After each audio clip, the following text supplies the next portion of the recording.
What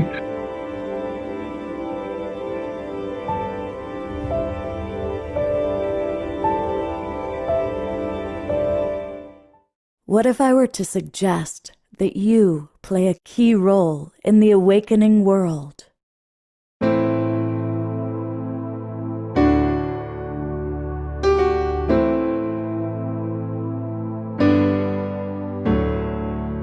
And that you are watching this because you have heard the call.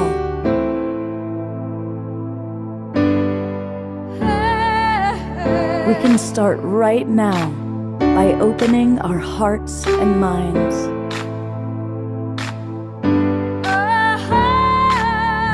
Welcome to the awakening world.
Let's try that again. Good evening, everybody. Question for you. Do you have psychic powers? Are you someone that sees auras or sometimes connects to the other side? Well, I'm imagining almost all of you do and are. And tonight we're going to learn more about how to cultivate our magic gifts, how to cultivate and grow our psychic powers. And I am grateful because I get to share tonight with one of my dear friends, our co-host for the evening, the wonderful Alan Steinfeld, Mr. Making Contact. Always good to be making contact, as we say in this business. We'll have to do another one of those shows, but tonight's show is going to be fantastic because we have very gifted people with us. So I'm really excited. Yeah, it's fun. So I'm going to let you briefly introduce the two people you have brought on, and then we'll do a bigger introduction later. But let's start with Donna. Donna McGrath is known as a miracle healer. Really, if you have something that you've been to everyone to find out how to cure it or how to be healthier, Donna will discover it. She'll go into this inner psychic awareness and diagnose you and give you the right substance. She's responsible for keeping Sean David Morton alive for so long. So yes, we all knew Sean, and she was the one. And so she has so many gifts and so much healing potential and knowledge that I'm so happy you're here, Donna. Thank you. Oh, beautiful. And thank you for keeping our beloved Sean alive.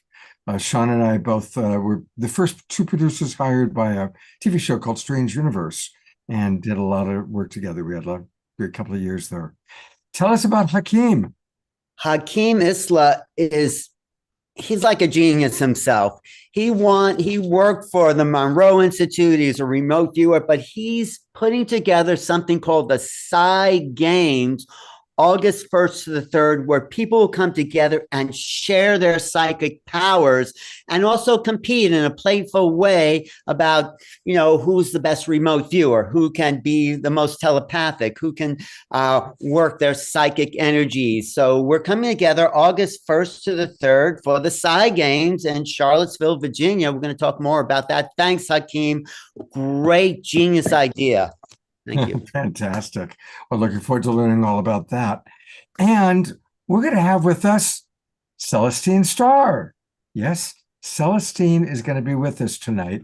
Not in the physical body, as we all know, she let that go, but she's coming to us through not one, but two wonderful human beings, two scribes. Michaela Ivy, who has been on the show a few times recently, and is a brilliant coach, counselor, best-selling author. And Michaela is going to share with us both how she's developed her psychic abilities in connecting with Celestine. And Michaela has suggested that we bring on her good friend, Jen Healy, who also is a longtime friend of Celestine, who's also still working with Celestine on the other side. So we're going to learn from both of these ladies about how do you do that? How do you have ongoing contact with the beloved on the other side? And how wonderful that that beloved is our Celestine star that so many of us on this show know. So it's going to be a wonderful, wonderful show. And of course, we have music. We've got Omashar. He's going to be with us for 3 songs tonight. It's going to be a 3-song night and probably a 2.5-hour show because we've got a lot going on tonight. And hello, Mr. Omashar. How did your, this morning you spoke? Omashar speaks. I did. I spoke. I was interviewed for an hour on Humanity's Team, and it was absolutely amazing because the woman that interviewed me, Carissa, was so good at guiding because I'm normally used to just singing, and but this time she managed to tease out of me all of my past history, or history as you like to say, and I just noticed that we have someone come into the room that you met yesterday, and that was a mutual friend of ours, and Dr. Ann West. I have a deep soul connection with this woman, and hey, and a sweetheart. And the reason I'm bringing it up was because before I knew that you had met with our mutual friend yesterday, for, I don't know, sushi or whatever, the song that I intuited to open this with was called Another Dawn, was actually seeded in Dr. Ann West's studio in Hawaii, her music studio. And then I picked up the seed of it a few years later and wrote it into this song. And then I found out that you were going to be with us tonight. And holy smoke, there it is. And I just put this background on because it was good to go with the song. But anyway, here we go. Let's see what happens, shall we? And okay, oops, all these people. All right.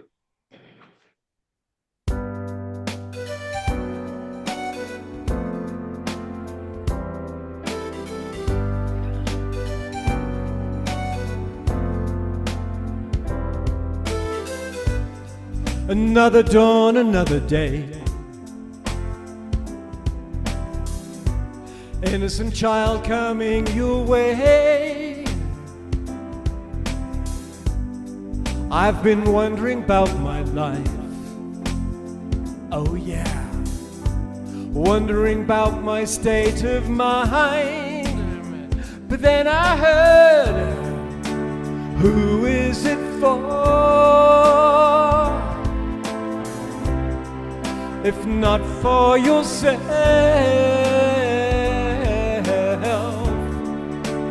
how do you feel?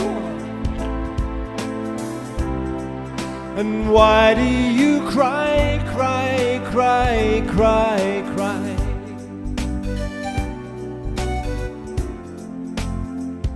Shooby-doo-wop, wow.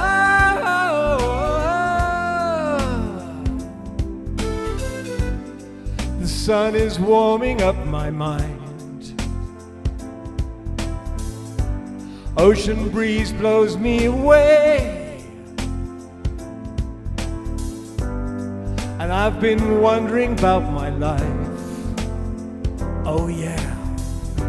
Wondering who will take my place. But then I heard, who is it for? If not for yourself, how do you feel? And why do you cry, cry, cry, cry, cry? Who is it for? If not for yourself, how do you feel?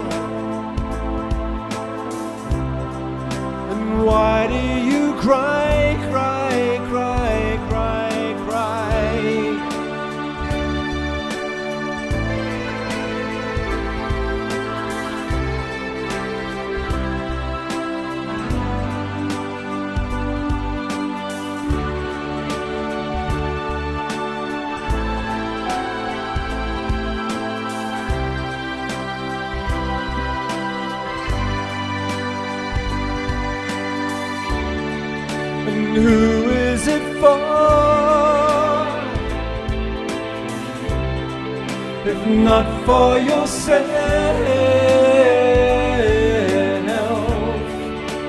How do you feel? So come on, let's fly. Come on, let's fly.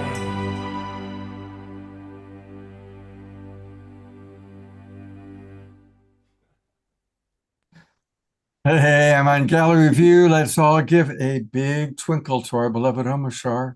Twinkle toes. Twinkle those fingers. And thank you for moving and dancing to the music. Just the fact that we're all so connected, and it's only our dense minds that kind of slow things down. I'm just so honored for this night and for this moment. Thank you. It is really kind of amazing. Ann West, who he's talking about, I had lunch with today. Ann and I go back decades. We made a documentary together in Cambodia. And then she mentioned, Omashar is on your show all the time, isn't he? I said, yeah. And we discovered that we both have a long history of loving Omashar and being well supported by this beautiful man. And while we're embarrassing him, I want to remind embracing, isn't it? of that too. Hey, you can get Omashar music, of course, every Wednesday and Saturday night by being on the show. But also, he's got a great YouTube channel. Just go to YouTube, go to Omashar Music, and there's some great videos. Hypnotized and Just a Breath Away, two of his newest. He actually dropped another one yesterday, and it says in the thingamajig there, "I love you," but it's actually a song called "In the Stillness."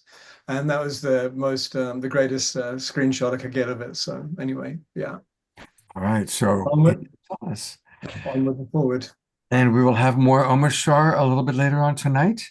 Alan, I'm going to bring it over to you to introduce Donna and get us going. Great. Thanks, Scott. Donna, I'm so happy Donna McGrath is here. She is called a miracle healer.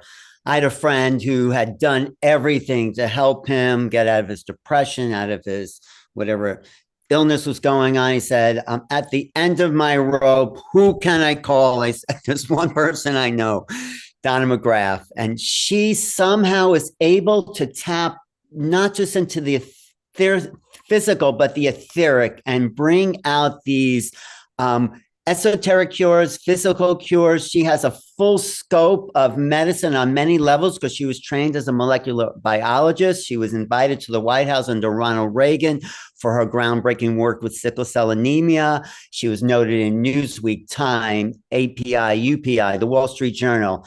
As seen on CNN, Donna is a divinely gifted master energy healer and trance medium who communicates and facilitates real miracles with the other side. I've seen it. I've said, Donna, help me. She's a generous person, and she has a great, people like this aren't just, it just doesn't come to them one day. Donna did a lot of inner work to get to this place. So Donna, welcome to the program. Do you want to share your story a little bit and how you work with your healing energies? Thank you so much, Alan. It's a pleasure to be here. It all started, I guess, probably when I was younger, but yeah, when I was 5 years old, actually. I remember walking to kindergarten with my best friend, and she said to me, she said, Kathy O'Brien's mother has something called cancer. And she said, I'm like, well, what's cancer? I didn't even know. I was 5 years old. And she said, oh, it's a disease that you get and you die from. And I said, oh, I'm going to be able to heal that. And then we just walked on and we went to kindergarten. It's very interesting. So as life went on, I became a medical technologist at the University of Cincinnati, and then went on to the NIH. And when I first got to the NIH, I was sharing a lab with Candace Pert. I know that probably all of you know about Candace Pert. She wrote the book Molecules of Emotion, and she was there at the NIH when I was there. Bruce Lipton was there. Greg Braden was there. We were all there at that very magical time. Also, Dr. Fauci was there as well. At any rate,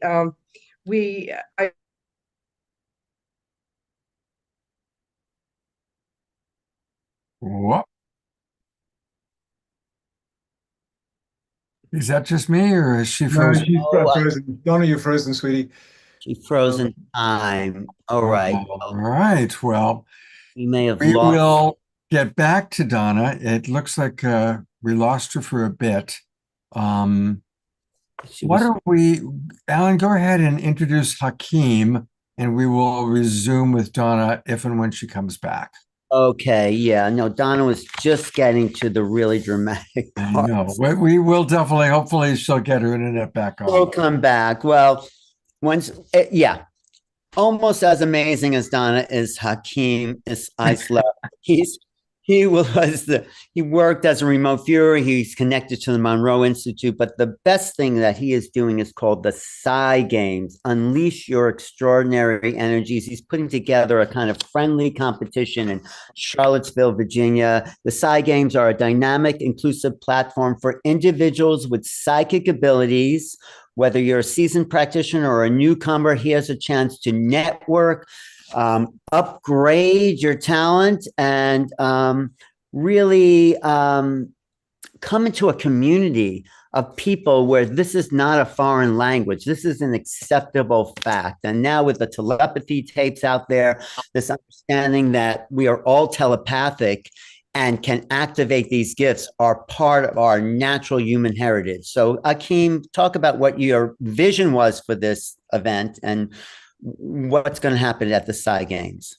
Yeah, thanks a lot, Alan. So the Side Games is my little baby that came to me as a download, and I kind of was like, well, nobody's really done anything like this before, and I don't have time for it, and I need to just let it go. And it kept coming up again and again and again until I just couldn't ignore it anymore, and I had to kind of move forward.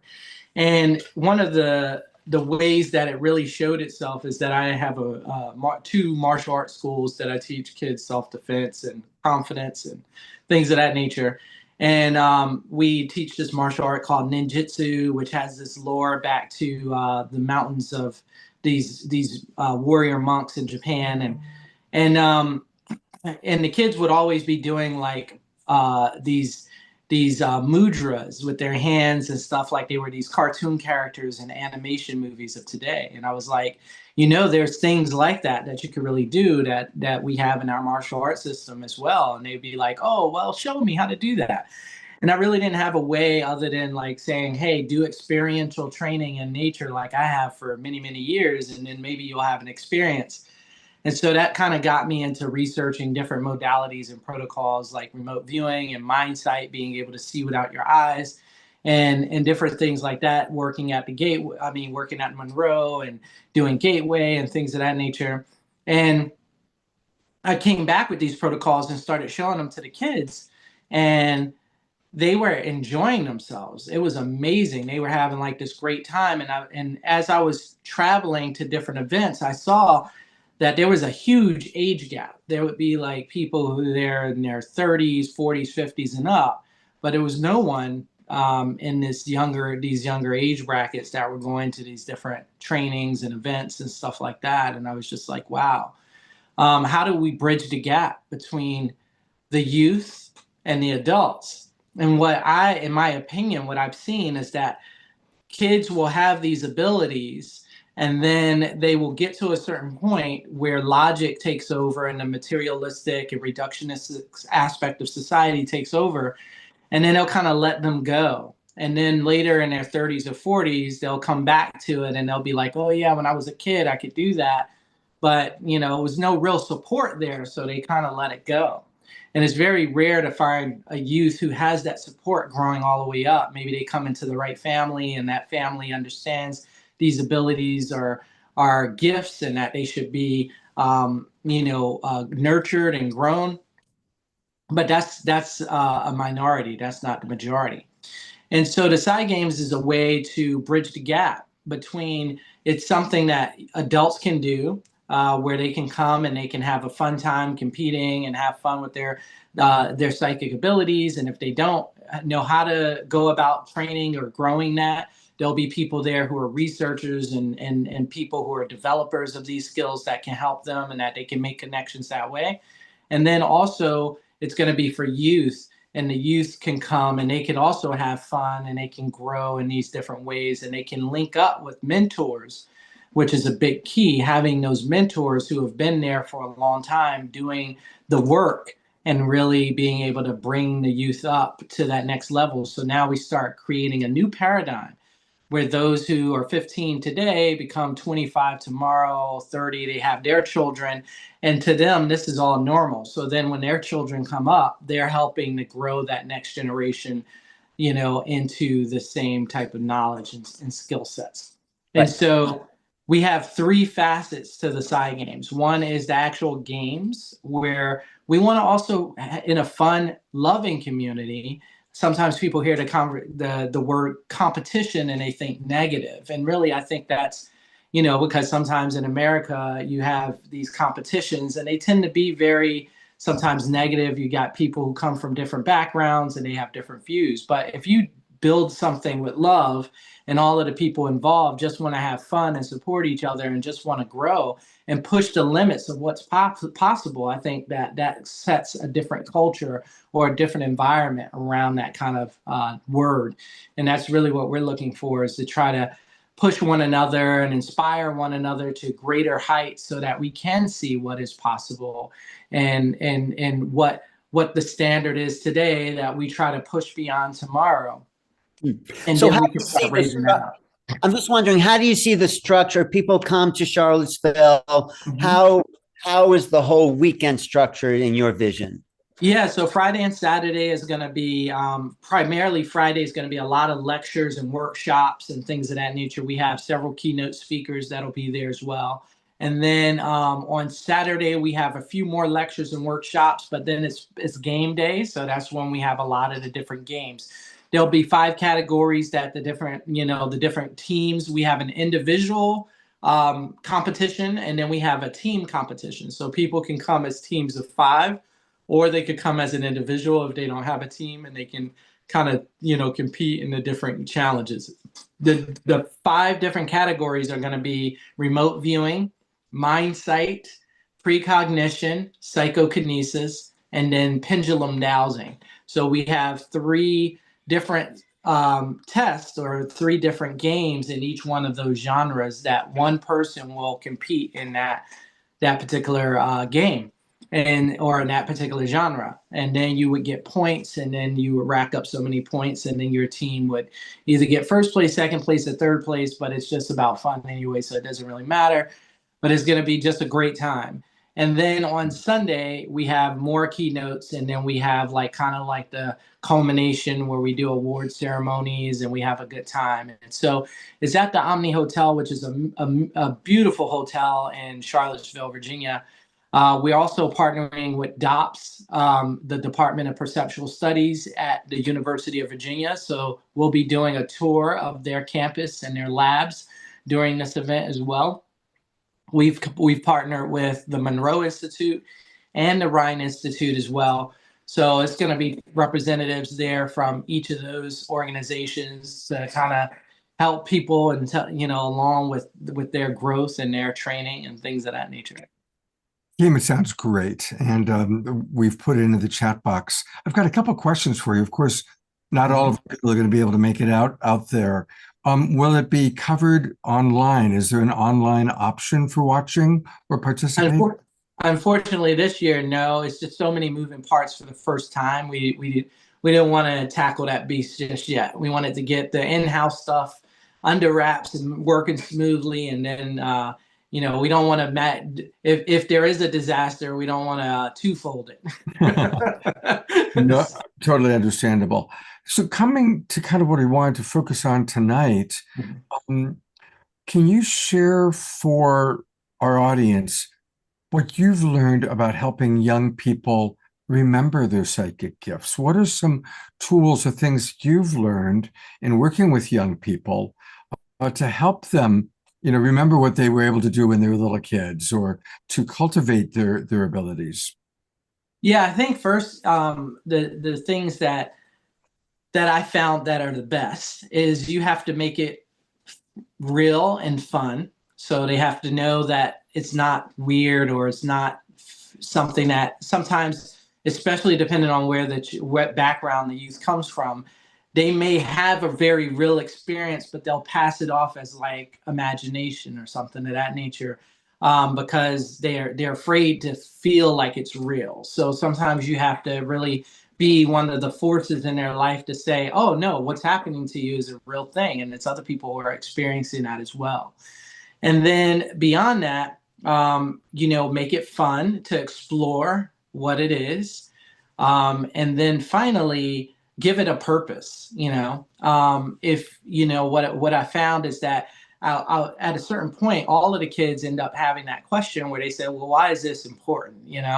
I get why me practicing reading would be important, or me practicing, science is important, but why is me understanding my intuition important, and getting to know that side of myself important? So you got to give it purpose as well, so that they have something to hold on to, and they can understand why it's important to their growth and their well-being as they continue to move through.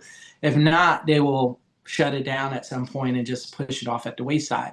And much of our society is telling them that it's not important. Hey, because of this kind of materialistic design, reductionistic design, if I can't touch it and taste it and others can see it with me, then it's not real, and that's not that we obviously know that's not the case. So those are some of the 3 lessons that I could think of off the top of my head. Scott, we are in a consciousness revolution here. When I'm teaching remote viewing, and more people than ever are signing up for my remote viewing courses, there's something in the collective that is pushing people to know more of this thing called consciousness. And the Sky Games, it's just an aspect of who we are. We're finally dropping away, as Hakeem said, from this materialistic, mechanistic view of these bodies, as just machines, and realizing, and what I've learned through remote viewing is that we are infinite consciousness. We really, really are.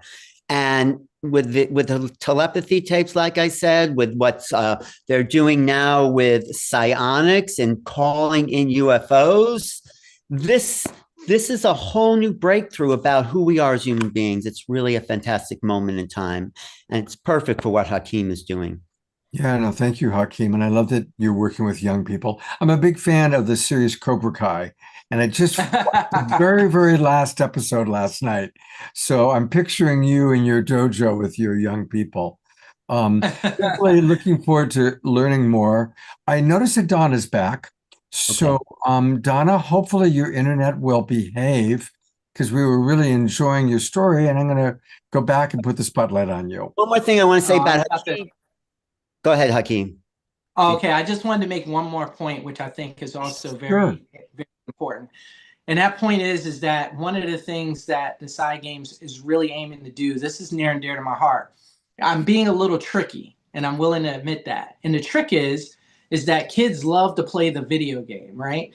And they'll spend hours and hours on the video game. And so by creating a gaming fashion where kids can come and have fun gaming with these different psychic abilities, what they will start to have happen, and what has happened at our schools, is that kids say, well, how do I get better at this? And I say, well, you have to take some quiet time, be with yourself, and then breathe a little. And you'd be amazed at how they self-motivate based on that information. So now they're like, hey, Sensei, I spent like an hour or 2 meditating the other day, and they're so excited about it. And so what we're doing is I'm saying, if once you give them that focus, that motivation, then they will do the work on their own, because now they have that motivation to go. And if they spend more time inside, that's where the awakening is going to happen. So the goal is, how do we get them to spend more internal awareness and spend more time inside than they do outside looking for things? And I think this gaming mechanism, or this gaming idea of like the Psy Games, is really what's going to help with that. And then in that, the work will be done on its own once they spend that time on the inside. And we create a whole new generation of people who grow up like that. It's sky's the limit. So what our potential starts to manifest as this new generation continues to come through. Thanks. Sensei Hakeem, you rock. I love that. I love that you're doing this. And you And know, Thank you. Scott, everyone is invited to participate in this. You can form your own psychic teams. You come down to Charlottesville, register online. There's the website in the chat. And this is going to be a huge event and going to keep growing. Thank you, Hakeem, for this. Thank you, guys. Thank you. and here it is. Whoops, that's almost our music. That's not Hakeem. Hakeem's website is right. I had it queued up. Here we go. There it is. August. It's coming up in August. And the website for everybody watching on YouTube and Facebook, go to PsiGamesInternational.com. That's PSI Games International.com. That's where you can get all the details. Charlottesville, Virginia, August 1st through 3rd. And Hakeem, stick around because I know there's already questions in the chat box for you. So we'll look forward to more conversation. But I do want to get back to Donna, who hopefully is now going to be able to stay with us. There she is. Yes. Yeah, so Hakeem, I have a better connection, so I'm good to go. So as I was saying before, I was at the NIH, and our group found a cure for sickle cell anemia by using basically we elucidated the mechanism to be able to switch genes on and off, and so that's what was noted in Time, Newsweek, the front page of the New York Times, and it was touted as being the first time that molecular biology came to the bedside. So that was very interesting. I could have gone on to Georgetown to get a PhD, but instead I went into scientific sales, and I sold diagnostic instruments for a lot of the large big pharma companies. I worked for J&J, I worked for Becton Dickinson, and I was the #1 sales rep selling fax scan flow cytometers for the laboratory. And these are instruments that diagnose cancer, and they're very sophisticated, state-of-the-art instrumentation. So I was very happy. Everything was going great in my life. I was doing well. And then in 1994, I had a number of deaths in my family. So my cousin's 5-year-old nephew was killed tragically in a car accident. And my daughter was 6, and the two of them used to play together. And pretty much I was devastated. I went on 6 months later, my mother's sister, my aunt, was brutally murdered, and someone broke into her house and stabbed her multiple times. And it was really tragic. After that, I sort of was looking for something. I mean, I was just devastated. And I joined a meditation group, and I started to go inward to find myself, basically. And I just was talking with, I was involved in this meditation group that was really great. And it was the first time that I actually felt inner peace. So I continued, with the group for about 6 months. And then my mentor of the group told me that she suggested that I read The Celestine Prophecy by James Redfield, which I'm sure everyone here on the panel has probably read. It was a #1 bestseller in 1994 to 1998, and it was really a great book. Well, I was reading that one night, and I just was reading it on multiple levels. I was analyzing my own life, etc. And I read it from 9 o'clock at night until 4 o'clock in the morning. And at 4 o'clock in the morning, I put the book down to stretch, and the entire house filled up with light. And it was above my head and throughout the whole house. And the voice came and said, "You thought you knew so much, molecular biology, biochemistry, immunology, toxicology, and all these different ologies, and all you know would fit on one grain of sand on this beach." And I saw this clairvoyant beach which stretched to eternity, and one piece of sand was taken out and put under my nose.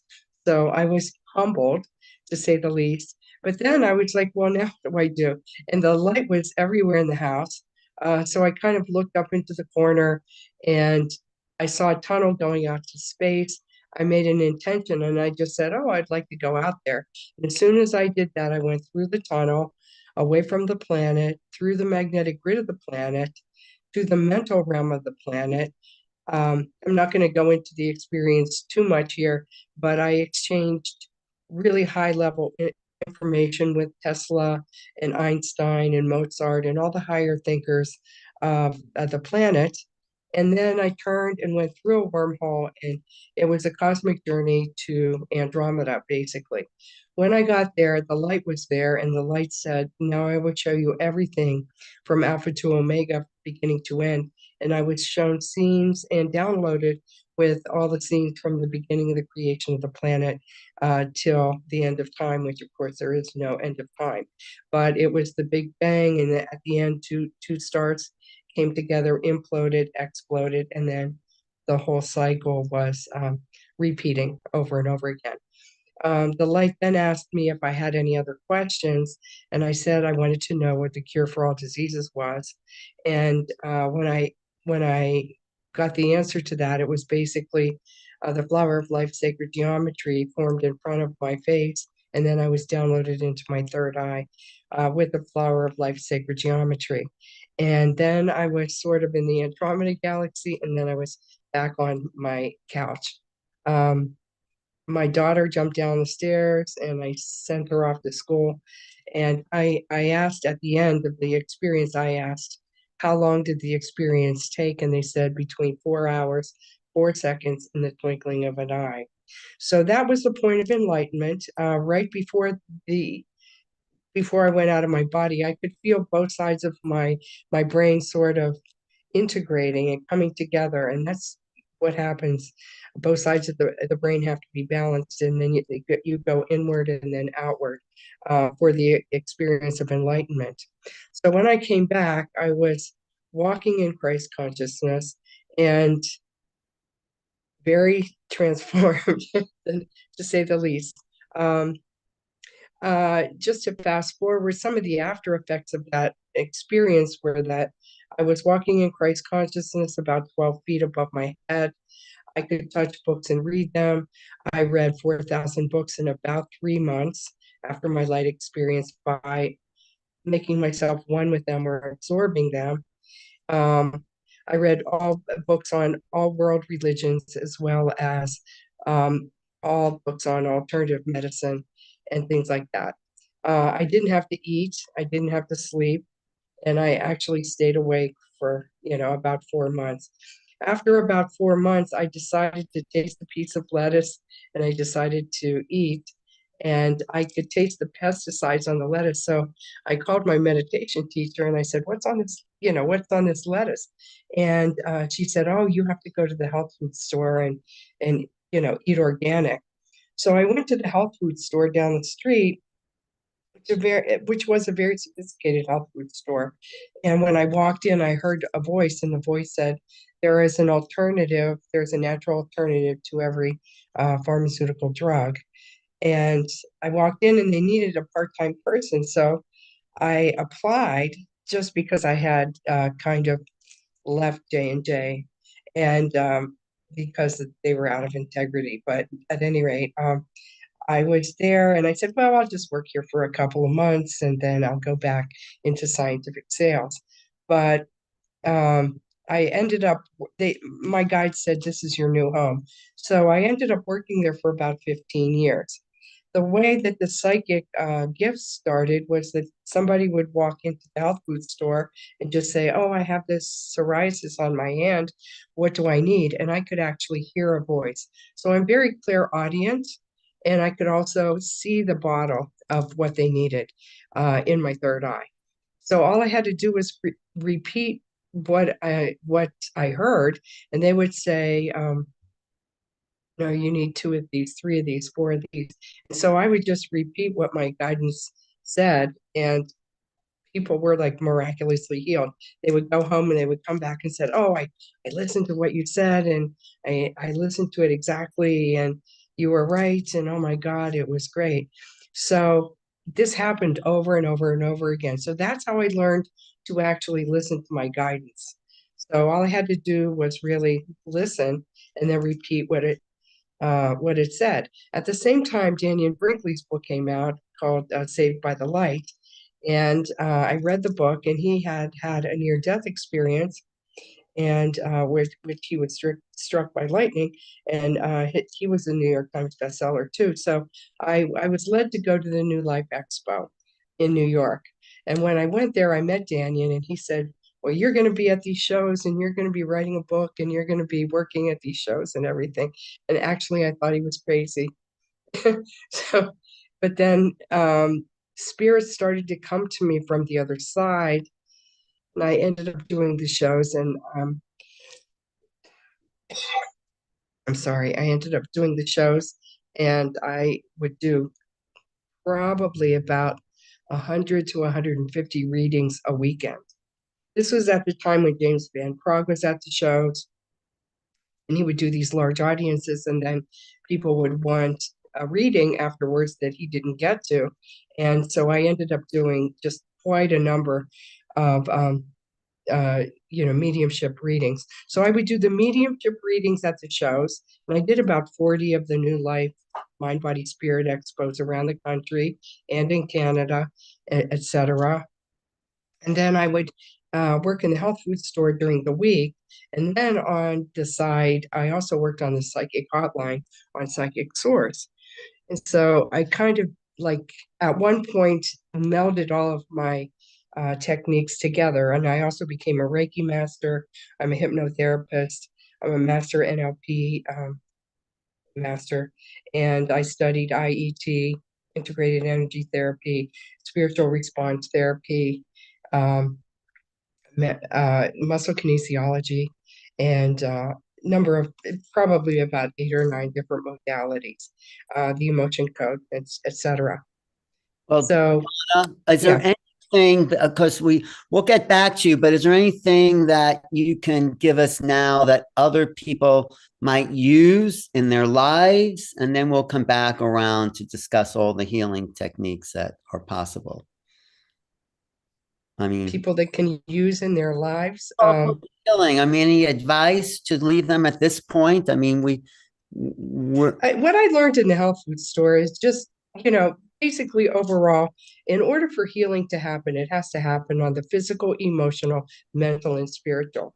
So many people came into the health food store, and of course, everybody always wants to help themselves and use supplements, but you have to use the right. What I found in the health food store is that you have to have the right targeted supplement for your condition that you have. You have to have it in the right dosage. You have to take it for the right amount of time, and it has to be in the right form. So if it's, if you only need a liquid or you can't swallow it or whatever, it has to be in the right form. So again, the targeted thing, and many people do not follow through on taking the right thing or the right amount for the right time. So what I would share is to call me or go and get the information as to the right supplement that you need.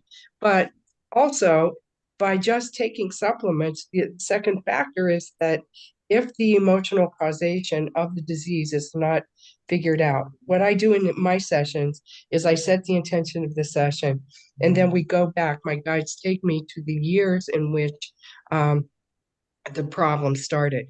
So, for instance, if somebody has asthma or something, I go back to the first time in which they had the first asthma attack. And so that has to be cleared energetically, and I can do that. So you need to clear on the physical, emotional, mental, and spiritual levels. The mental level is also important because you have to have the right thought process. We'll put the best way to reach you in the chat, because I'm sure a lot of people, and then we'll also come back. We're just going to introduce some of the other guests here, but I know you do miracles. I've seen it, I've heard it, I've experienced it. So I'll tell you what, a miracle can occur if you go back and you just simply remove that one major trauma that happened to cause the whole thing. It kind of like goes and gets cleared as a domino effect. So I'm really good at being able to look in, and I listen to the guides. They'll say, what happened at the age of 16? And I'll ask the person, and they'll say, oh, that's when my father died or something, and then I would clear that and overlay them also with specific energies to clear the grief that they had or whatever their problem was. So yes, everybody, anybody that wants a session with me can email me at miraclesbydonna@gmail.com, and we will get back to you. Scott, Okay, we so should I'll do a put whole that in the show with chat. Donna. Do you want to do a whole show with Donna coming up?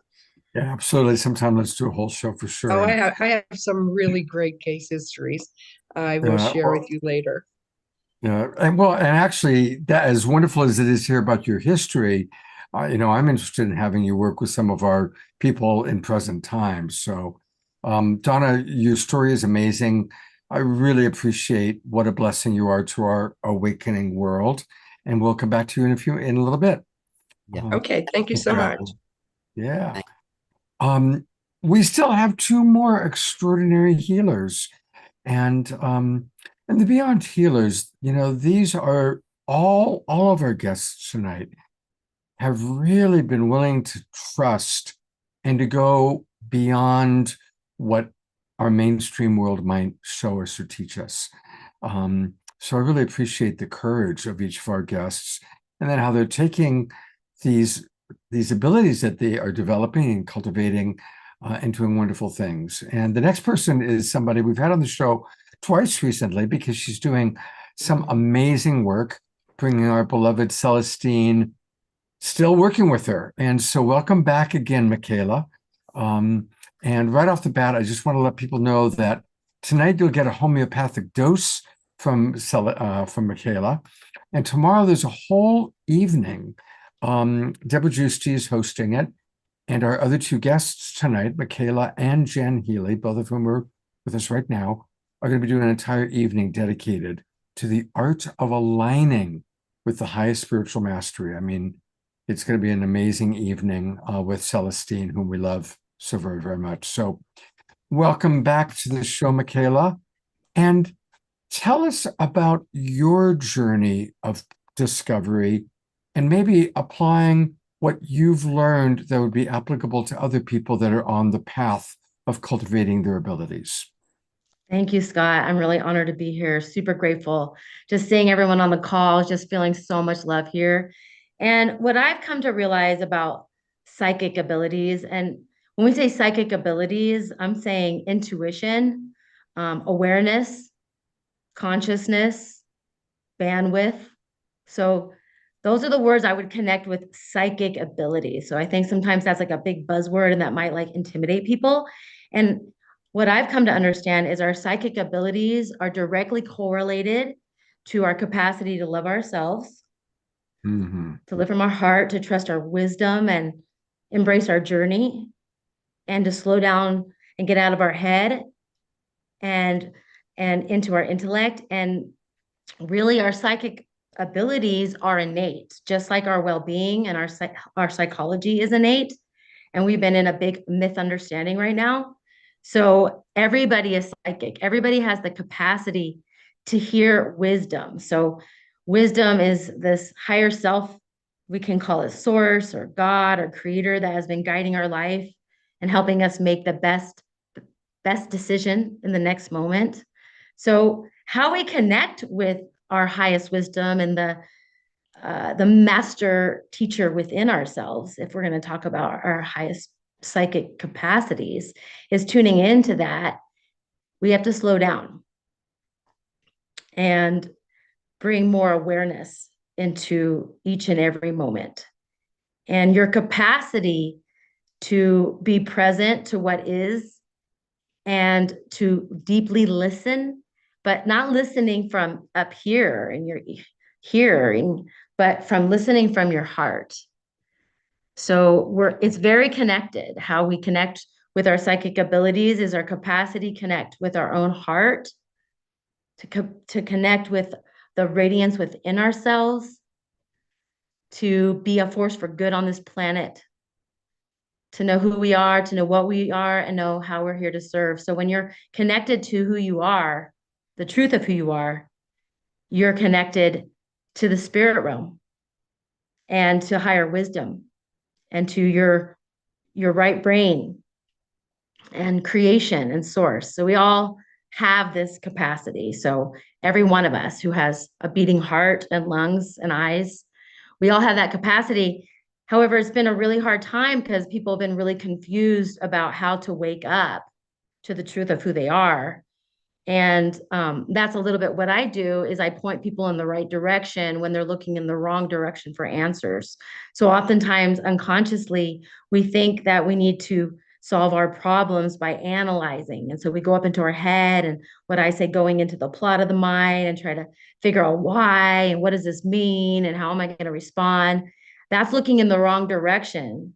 If you want to connect with your psychic powers and connect to your intuition, you have to slow that down to learn how to do that, right? How to direct your thinking to the highest good. And remember that whatever's happening, you're not a victim of it, right? You're not in a drama triangle with it. So the more we can slow down and connect with our heart and recognize that we've always had divine wisdom and protection and support, then we can get more connected to knowing how to know what the next best step is for our life. And because we don't need to have to go too far out with our psychic abilities either. I mean, there's a point where in our psychic abilities, once you come home to the truth of who you are, you just know that everything's going to work out. And not only that, no one can gaslight you, okay? No one can project a story onto you that isn't real anymore, which is exciting. So then you're sovereign. And I'm just very excited because I've connected with Celestine Aisha Starr. She's my galactic guide. And she was when we first met, I wasn't really connected so much. I had a lot of busy mind, a lot of insecurity, a lot of doubt, a lot of fear. And I prayed for her. Basically, I was like, I need a high level priestess, a galactic woman who can teach me how to come from the heart and trust myself. And she always saw that I had this psychic capacity, but I didn't. I was like, not like you, Celestine. And she's like, yeah, like me. And I'm like, really? She's like, yes, you are love itself. And she asked me 3 days before she passed, we had a moment because we were best friends. And she completely always saw who I was as an oracle and a guide. And she probably already knew that we were going to be working together. I didn't know, but she always did. And there's a picture of us. And I'm like, I know she knows. She knew. She asked me, though. She asked for my permission. She said, Michaela, I'm going to cross over these veils. And I have been working on a project for over a year now. And would you be willing to finish to help to work with me from the other side and help me finish this project I've been working on for over a year? And I said, yes, of course. I didn't know what it meant. I didn't know how it was going to happen. But as soon as she passed, I was there the moment she passed, the 10 minutes after, but her spirit was there and she came in with me and I knew that we had this star connection. You know, she's connected me with the galactics, helped me to understand what I was seeing in the skies, seeing ships, getting messages, always was like helping me normalize that because she understood it. And I always was able to suspend my disbelief with her. For whatever reason, she would say outrageous things sometimes when she was trying to point things out to me. And it was hard in the beginning to see them, but I just kept suspending disbelief. And then that allowed us to have rapport and she kept sharing with me. So she's asked me to write this book. And she came to me right after she passed away. And she said, go to your phone, go to your suggestive text, tune in with me there. You'll learn how to use this. So I ask her questions and then she responds. I can ask her about anything. In fact, I have something that I'm going to share, maybe not in this moment, but later on what it means to connect with your psychic gifts, how she shares it with me, because I'm a scribe.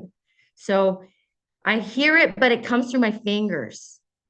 So I have to go and reread after she writes. And I've gotten so much better at being able to know which words I need to choose to finish the sentence and just the connection that we have. I can go into a deep meditation and just listen, and there's a voice. And we all have this voice, and we all, oh, I wanted to say, this is very important. that the way you understand you have psychic gifts, if you have had an animal in your life, and a lot of us have a dog or a cat or a bird or whatever, we're all very connected to our animals.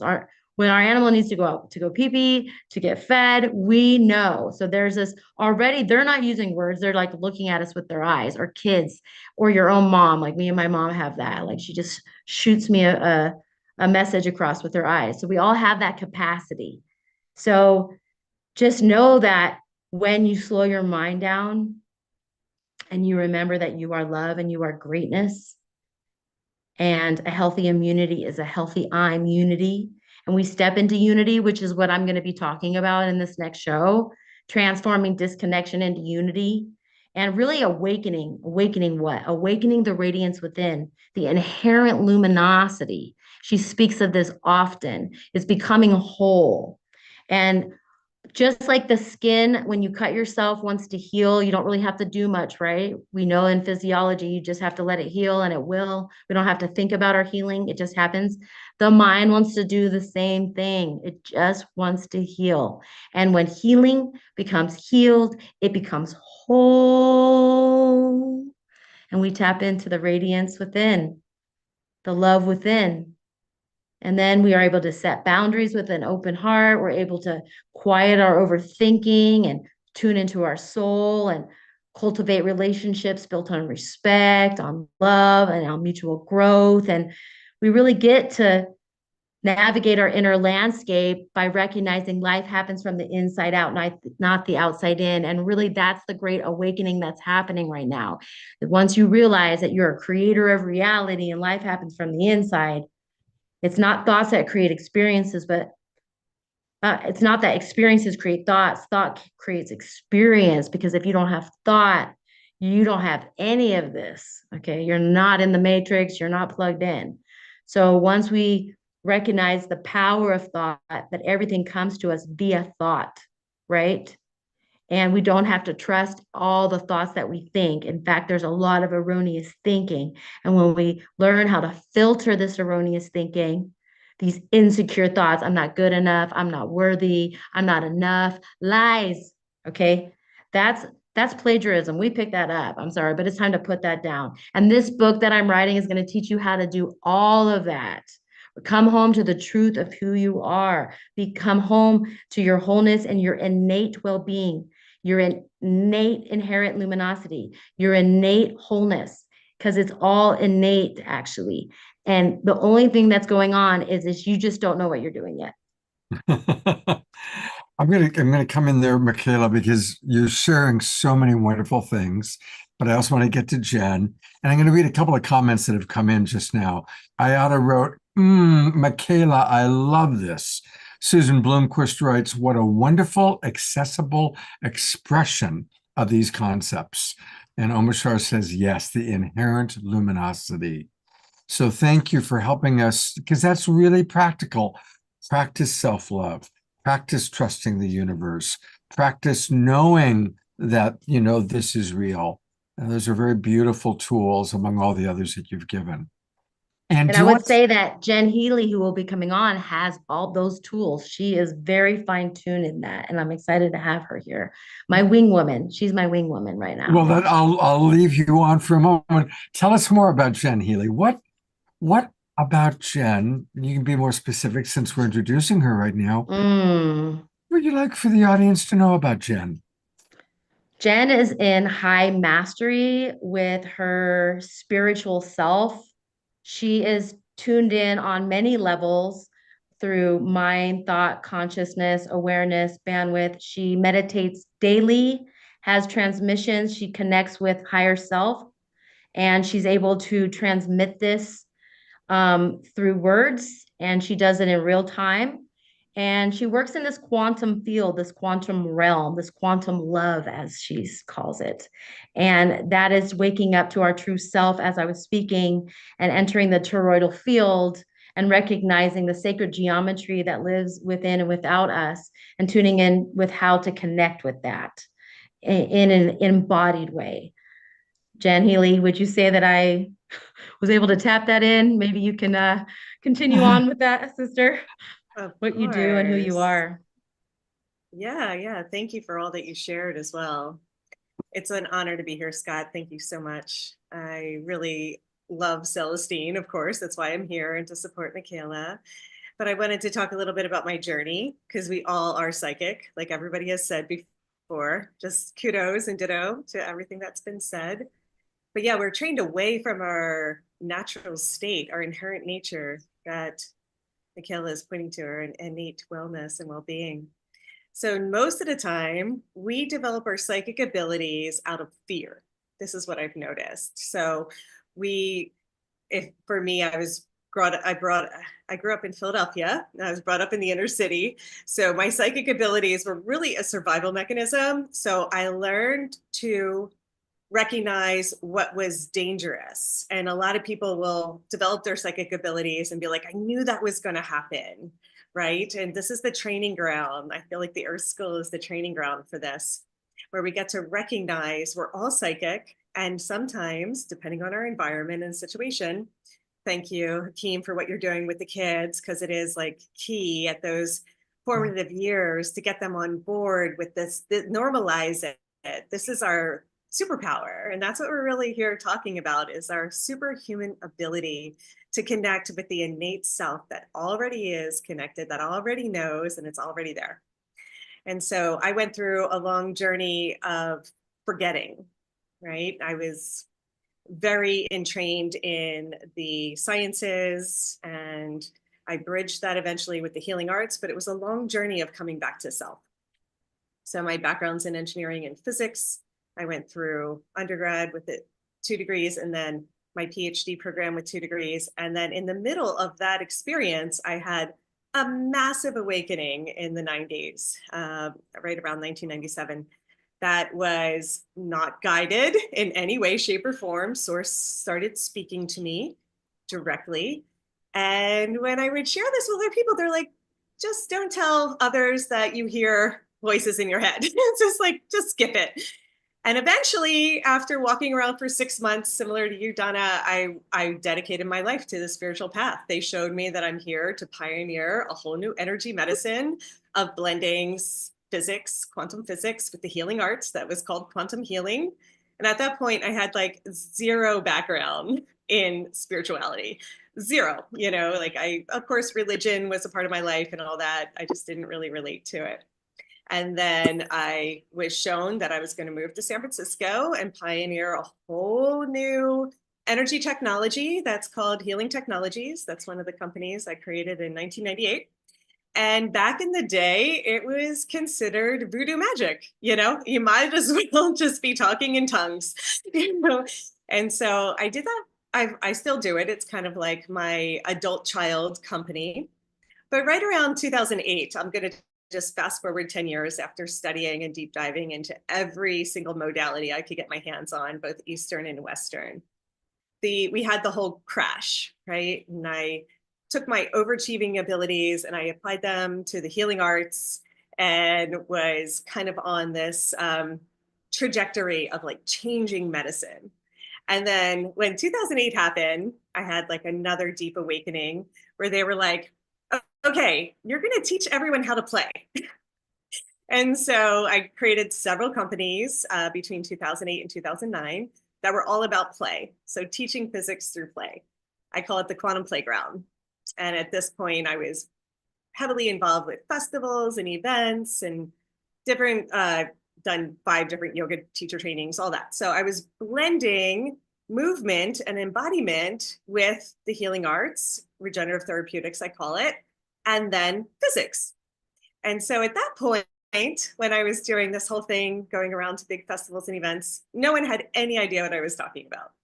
They didn't understand that I was teaching physics through play, working with sacred geometry, getting people to activate their light body, getting in tune with their higher self, kind of like reverse engineering how I got to that place back in 1997 where I had a spiritual awakening, which can feel like a rude awakening, right? If you don't know what's going on. So I was finding creative ways to blend the spirituality with the science, the healing arts, and technology. I'm in Hawaii, so excuse me if the mosquitoes are biting me. So at that point, I wound up creating another program called Aerial Yoga Play. It got super popular. So I wound up making yoga swings and teaching physics through this apparatus that looks like aerial yoga, but it's really spiral energetics, using the sacred geometrics to open up the body so that our energy body can actually hold and receive the messages or the wisdom from our higher selves. Because we're all connected to our higher selves, as all of you have said. If you're breathing and you have a body, you're connected. What happens is we wind up pitching ourselves off. We pinch ourselves off through our thoughts, through our actions, through our behaviors, habits. And so then we want to go through this place of what I call the reconnection, of coming back home to the self.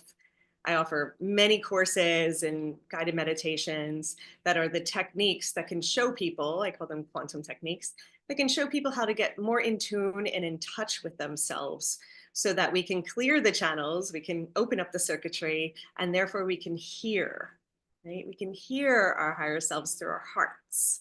So tomorrow night, we're going to do a longer version of this. This is just like a little teaser of what is quantum love, how to get in tune with I call it the Merkaba, the double tetrahedron of the heart, to activate our toroidal force field and get in tune with our higher self so we can have soul embodiment, not just go up and out, but down and in, so we can live it on the earth plane and be those clear conduits and channel for source to pulse through. I feel like this is the healing of the earth. This is the birth of the new earth. And that's really what the call is and was for all of us answering the call to come here and start to embody these codes. And we start to transform from the inside out, which is a lot of what you guys talked about, is listening, being available from the inner world to the outer world. They're all just holographic representations of each other. And so tomorrow night I'm going to do, for the first time, I'm a really private person, to be honest with you. I don't do a lot of shows, although I was on one of the first Saturday Night Alive shows with Scott and Deborah back in 2020. But yeah, I'm more like, I like working one-on-one. I like more concentrated, deep. I could do deep dives, which are like 3 to 5 days with my clients. But tomorrow night is a rare opportunity to see me do a live quantum healing transmission where I connect to our dear soul sister, Celestine. And she is going to open up the energetic pathways so everyone can connect to her and everyone can receive that healing, whatever is blocking us, right? Because we don't need to learn how to love. We already know how to love. We're removing whatever obstacles and blocks that have been kind of overlaid. I see them as overlays on our energetic body that are blocking the natural flow of love, which is source, which is self, which is life force energy from flowing through. So I hope you guys can tune in tomorrow night. It's about 5:30 p.m. Pacific Standard Time to 7:30 p.m. We're going to have Michaela sharing her beautiful transmissions in Scribe, right? I do audio transmissions live, and she scribes. So it's a really fun combination of hearing her incredible poetry, just beautiful words coming through. And then I will actually be doing what I call a dual transmission. So I don't consider myself a channel. What I like to do is I connect to my higher self, which again was like a gift. Through a lot of pain and suffering, I just kind of popped out the other side, I call it, kind of similar to Eckhart Tolle's story. But then I reverse engineered. What did I do to get to this place where I could connect to my higher self and source? So most of my courses online are about empowerment, empowering each person to get more in tune and in touch with themselves. But I have 64 core activation meditation techniques that are all designed to open up the energetic body so we're more available for source to flow through, which is our inheritance. This is our inherent gift. We're just coming back to our true nature. Jen, thank you so much. And we're going to hear more from Jen and Michaela. Michaela is going to read some of her recent writings from Celestine. But for everybody watching, just want to tell you where you can find this. If you go to Celestine Star Speaks and the number 2.com. Celestine Star Speaks, the number 2.com. That's where you can learn all about it. I know many of us who are Global Peace Tribers will be there tomorrow night, 5:30 Pacific time, 8:30 Eastern. And We are going to be back with all of our guests in a few minutes for a Q&A panel discussion and a time to take questions from all of you. So now, while Omashar is going to play a song in a moment. 1 second, if you don't mind, Scott. I just wanted to cue everyone, if for any reason the monetary financial contribution is an issue, we welcome you to be our guest for showing up tonight. We have friends and family codes. Please message us and we will supply you with a code so you can come as our guest if that is helpful. I just wanted to mention that while we're talking about it. Jen, that is so sweet. Do you want people to reach you in the Zoom room? Sure. Yeah. Okay. Me or Michaela. Okay, so you can private chat if for those of you in the Zoom room, and for those of you watching, because most people are watching on Facebook and YouTube. So is there an email address that you can give to people that they could remember? Absolutely. Well, they can find me on Facebook for sure, Jen Healy. Okay. And then jenhealy12@gmail.com will lead you directly to personally contact me, and then I will send you a link if that's helpful. Fantastic. Jen, thank you. That's really generous of you. Thank you. My pleasure.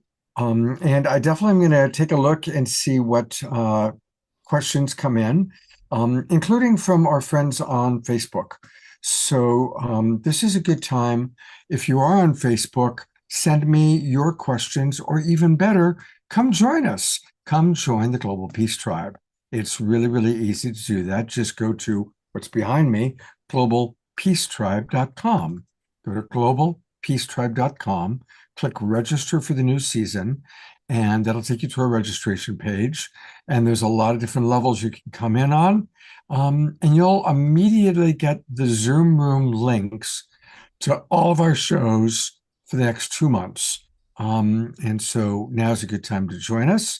And you'll get them like right away. So you can come on in and participate, because Donna is going to lead our group activation experience.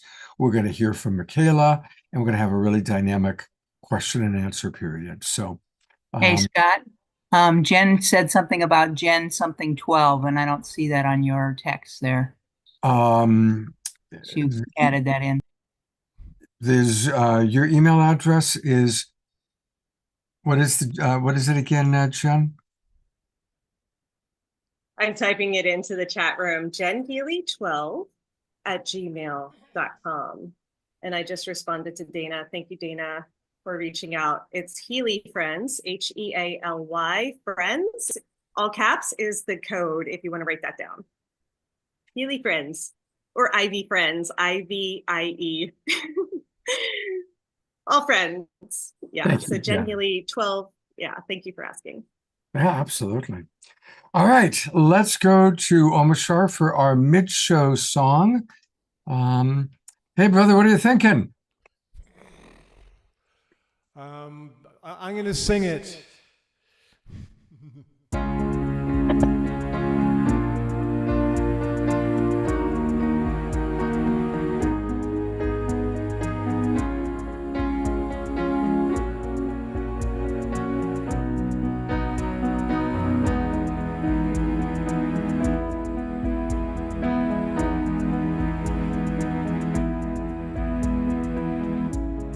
What if we could find a way to wipe away all tears and fears, all broken hearts, to clear the way for a brand new start?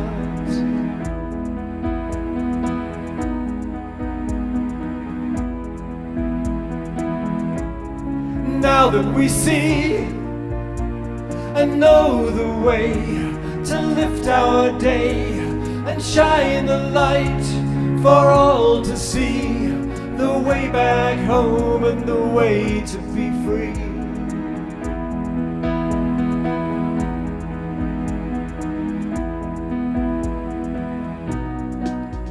Let our love lead the way.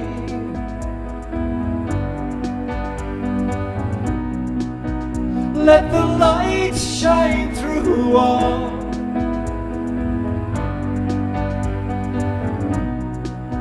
Let our hearts and minds be free.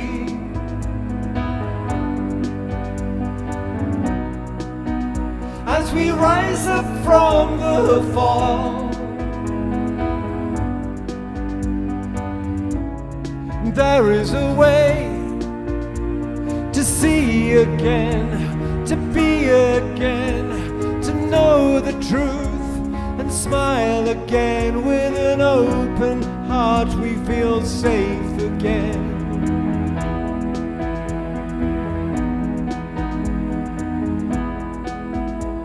And now that we're free and we see that the way is to let our love show us a new way to be, and we relish the chance to be part of the dance that will recreate the world anew.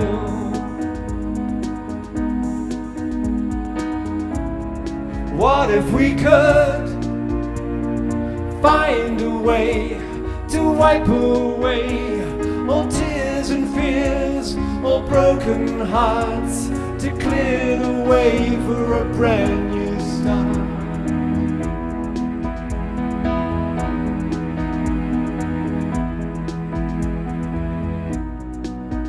Let our love lead the way.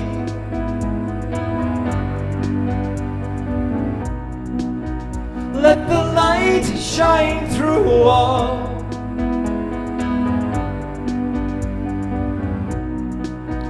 Let our hearts and minds be free.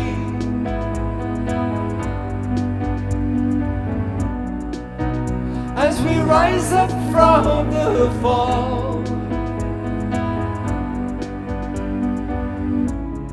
There is a way to see again, to be again, to know the truth and smile again. With an open heart we feel safe again.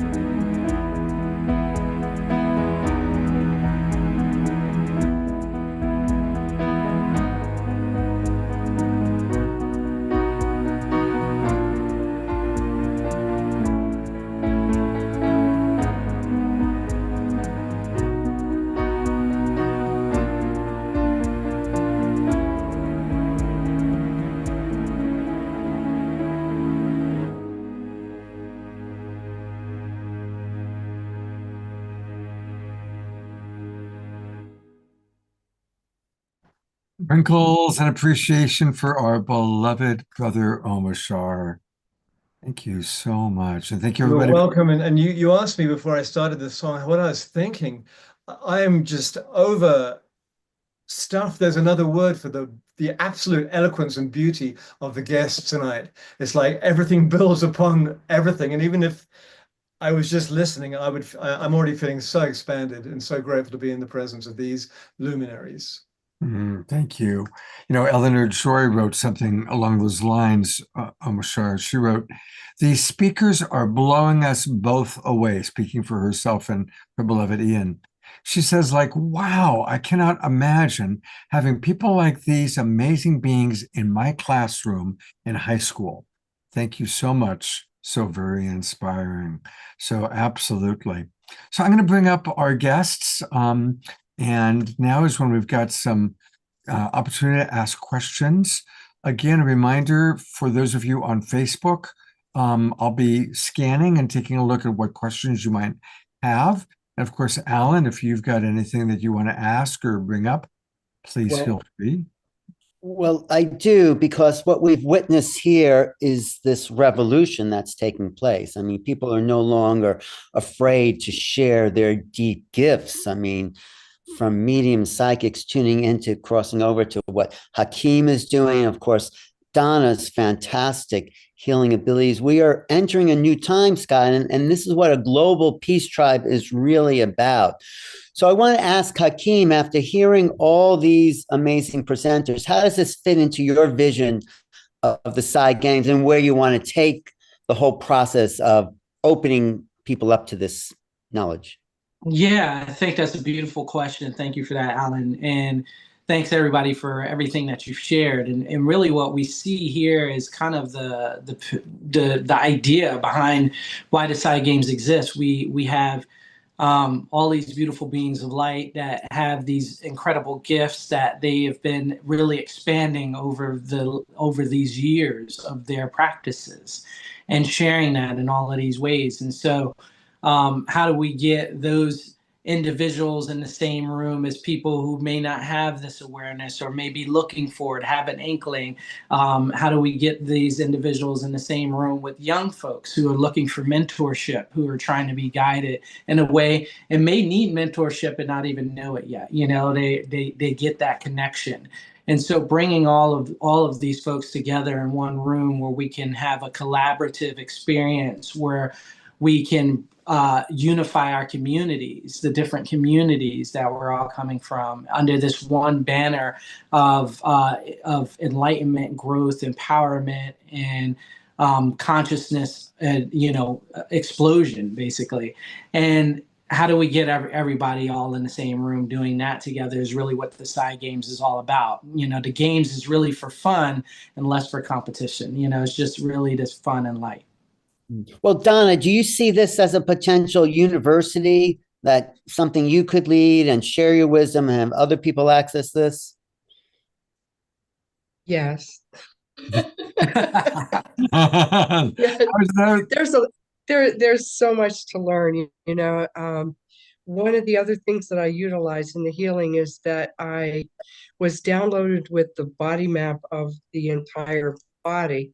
And so I know that if you have a problem in a certain area, I know what actual flower essence frequency to overlay you with to clear that energy. So if you have a tumor, a bump, a mole, a pimple in a certain area, I can tune into that and then apply the correct frequency to get rid of that But energetically. other people can learn that as well, can't they? Yes, I'm going to be teaching that in my master course. It's very complicated. I've taught the master course a couple of times, and it's very in-depth.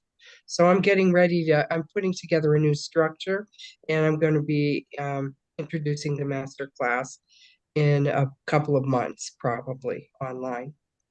Right. Well, thank you, Donna. I've got a question, and it's kind of a more difficult question, but it's wonderful hearing about the miracle stories and the people where it happened. And actually, I'll open this up to you and then everybody else as well. How do you manage supporting people that come and don't get the miracle results? They don't have the affliction eased. How do you manage that when that happens? Because I can imagine that obviously happens sometimes. It does. I found through doing my work that some people, I don't guarantee any miracles or anything, but I do know the technique on how to get miracles, which is going back and identifying the original problem and then transforming that and giving the right energies. However, some of the cases where especially in chronic disease cases, I just say that you get healed either through the slow method or the miracle method. Okay, so meaning I do have expertise in pulling people through their process, and so it's not. I still get I can't explain it. If you don't get the actual miracle, which just means an instant change in the paradigm structure, and boom, it just disappears. It's still the healing still works. It's just that you have further layers to uncover. So usually what I do is whenever somebody comes to me, I muscle test and I find out how many sessions they need to correct their issue or to bring it at least between 70 and 90 or 100% better. Okay, so I might say somebody has to do 5 sessions to clear a chronic disease. And if they follow because again, I follow my guides 100%. If they follow the procedure, they will get better.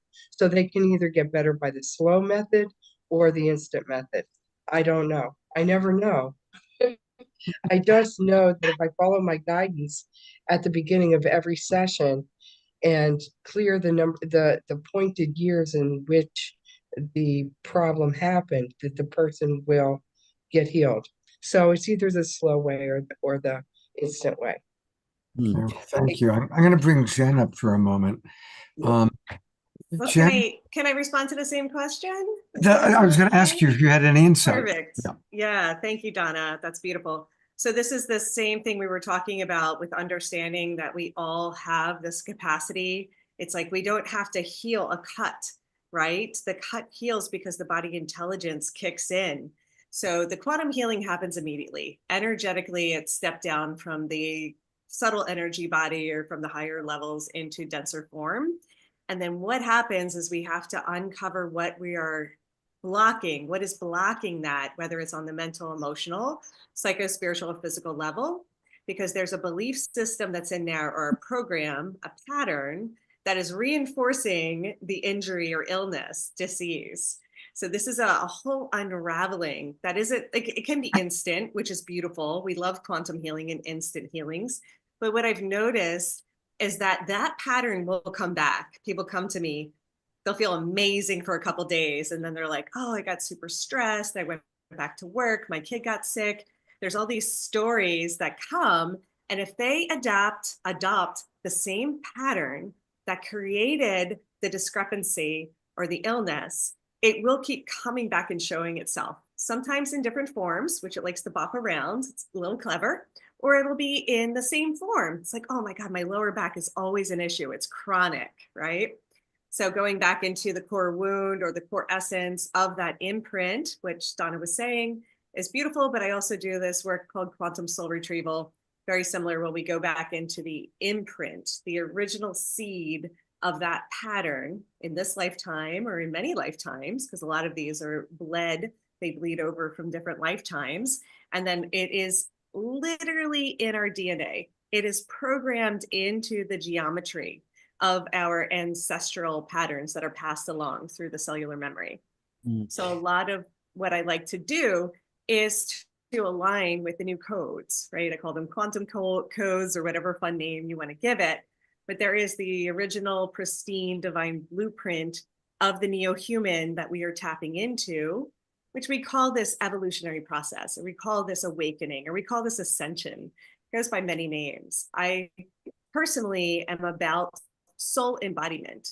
Not everybody takes this kind of descension route, but I feel like the more that we become the living embodied example of that divine grace, the more we are sharing our codes with the earth, and this transforms our environment. So for me, it's not about going up and out, which I did for many years, like kind of escaping the trauma and drama of the earth plane. It's about going down and in through the body. And therefore, we're able to kind of activate, alchemize, transform our DNA into light codes, whatever you want to call that. I call them crystalline codes, but yeah, thank you for asking. You know, I love that you pointed that out a couple times now, Jen, and I've been around a long time, and you're right. For a long time, spirituality was considered getting out of your body, taking psychedelics or meditation, and I want this to be my last life. And I never really related to that so much. We are so blessed to be in the body. And I'm so grateful to see that most teachers now are saying exactly what you said. It's not about leaving the body. It's about full embodiment, recognizing the body temple is this incredible gift. There's a lot of beings out there who would like to come on into the body right now and have a body. So thank you for sharing. Well, I wonder if that's different from how Michaela is working, you know, as she tunes into these other levels. Michaela, do you want to add something? Yes, I do. Thank you so much for asking. So the way I work is I listen for an outside in thinking. So where I feel like we're having the misunderstanding is what I see as problems and issues are manifestations of misunderstandings. And if we knew what we were doing, we'd never be in a crisis.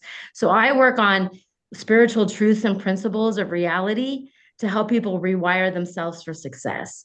I teach people, a lot of people, 99.9% of the humanity doesn't know where their feelings are coming from or how their human experience works up till now, because we've got like 450 psychological modalities and theories. And I have a double master's in psychology and art therapy. That didn't work for me. I work somatically. That didn't work for me. How did I wake up to the truth of who I am?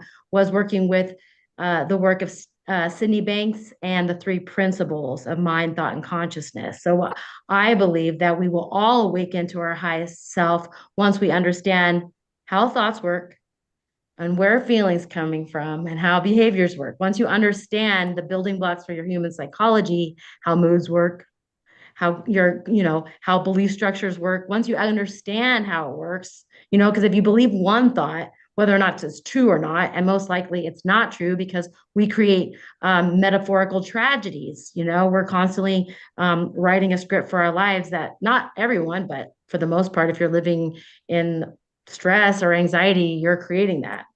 So once we come to see that we're the creators of reality ourselves, we are the script writers for life, and we're the thinker, not the thoughts, then people just wake up. They're like, duh. Like the spiritual truths are kind of like, duh. You're like, Right. oh yeah, that makes so much sense. And I love to work with things that make sense. They're not that complicated. I like to just listen for misunderstandings, miscommunications. So I see everything as like everyone's just in a misunderstanding and there are no problems other than I'm going to put the whole DSM in this, guys. Okay. The overthinking disorder that we all have. Okay. I would say that your anxiety, your depression, your stress, and your mental, whatever, narcissism, all of it's coming from your overthinking disorder, which I feel the support of Celestine and Cindy Banks and all of my mentors that have helped me slow this thing down and get out of my head and going into the plot and writing tragedies and casting spells. And our words, abracadabra, our words create spells. So we have to learn how to stop it with it here before we even let it out here, right? And how do we do that? So I help people with that. Wow. It's easier than you think. That's all I have to say. That's great. I wonder, Hakeem, does that make you want to expand the Psy Games into like these whole healing modalities and things like that? Well, we'll have some healers there. We'll have some people working in different aspects of that as well. So yeah, we have that there as well. So good call. Yeah, I've got a question for you, Hakeem. Have Yeah. you connected with Caroline Corey or Zenka Caro? Yeah, actually, I just had a conversation with Caroline a few weeks ago. I think she'll be she was checking her schedule to see if she was actually going to be gone during those dates, but I think she was out of town during those dates. Yeah, Caroline and Zenka are both doing similar work, really helping people develop, their abilities. So there's a question for you, Donna. I don't know if you saw it in the chat box. It was from Dia Therese, and she says, Donna, you mentioned earlier calling you. Will you be disclosing that number? And I believe that she actually wants people to email her, and she put her email address in. But then Dia continues with, I began a career in 1975 in what you called muscle kinesiology. Is that the same as applied kinesiology? I think the answer would be yes. What I did was at one point when I was learning how to listen to my guidance, because I was at the health food store and I would be hearing the answers. There was a point where I was doubting doubting the voice. So I taught myself muscle kinesiology in order to corroborate the voice with my fingers so that I could somehow correlate it to the physical plane. So I taught myself muscle kinesiology. And then, you can ask many questions. And when I first started working on the psychic hotline, the people wanted the answers very quickly. And so I was like, oh my God, I have to answer quickly. What am I going to do? So I developed a method where And then that also asked me like if they were a good match with one person or another. And I'm like, oh my God, how am I going to do this? So I created this thing where that I would do muscle testing, and I could do it very quickly. Like if somebody would say, what is my match between me and this person, I would say, okay, in order for you to be a good match, you have to be a match on all levels, on the physical, emotional, mental, and spiritual. And so and then I'd say on the physical, on a scale from 0 to 100, you are 10, 20, 30, 40. And then on emotional, 0. And on the mental, I just did this before we had the session here tonight. And then on the mental, it was a 95. And then on the spiritual, it was 0. And so when you could make your own decision based on the muscle kinesiology that I do. And so I do that to make, to help people understand whether they're a good match with somebody, but also I use it quite a bit in figuring out the amount of substances that somebody needs, like to kill a virus, they need how many milligrams of lysine or how many ounces of colloidal silver for the bacterial. And so I give people the whole prescription, so to speak. I don't want to say prescription, but the whole recommendation for what they need in order to heal themselves. So I use it for many different ways. And I could listen. It's faster if you listen. But if you want to corroborate, I use muscle kinesiology. So that's a long answer to that question, but I think it's the same. Actually, I'm glad you went down that hole, because I'm going to actually ask our other three guests the same question. The broader question being, how do you differentiate between kind of clear channeled information or clear intuition versus sometimes what your ego or your logical mind, learning how to differentiate all the different voices? What are some of the tools and practices you would recommend? And I'll bring up Jen next, because she's smiling and I have a feeling she has an answer. Yes, I smile a lot. So one of the things that we want to get back to is trusting ourselves. So fear, doubt, and worry occupies 90% of our thoughts. We've all been trained and indoctrinated into this world where we've been trained away from our innate ability to listen and to know the impulses. So I do something similar to the kinesiology, but I call it the body pendulum. So we need to know our clear yes and our clear no. And my body will tell me everything. That's why I think the soul embodiment is like key. When our bodies are clear and open and aligned, we can fully hear our body say yes. And we know the full body no very clearly. If we go, and move towards, that's a yes. If we go, and move away, doesn't even, the mind tries to figure out why, like, oh, be a nice person, like you meet somebody and you're like, ooh, like every animal has this innate ability, like Michaela was saying in our communication. We all know how to read energy, and it comes back to trusting ourselves, which is getting in tune to that connection with our higher self, source self. Like I said before, I would doubt myself when I was younger. I developed my psychic abilities out of complete fear for survival. I grew up in the inner city, so it was like, don't get jumped, don't get mugged. And so I could just tune myself and read, but I was reading what was bad, I was like, I was always tuning my psychic abilities to like what would go wrong. Like I knew that was going to happen.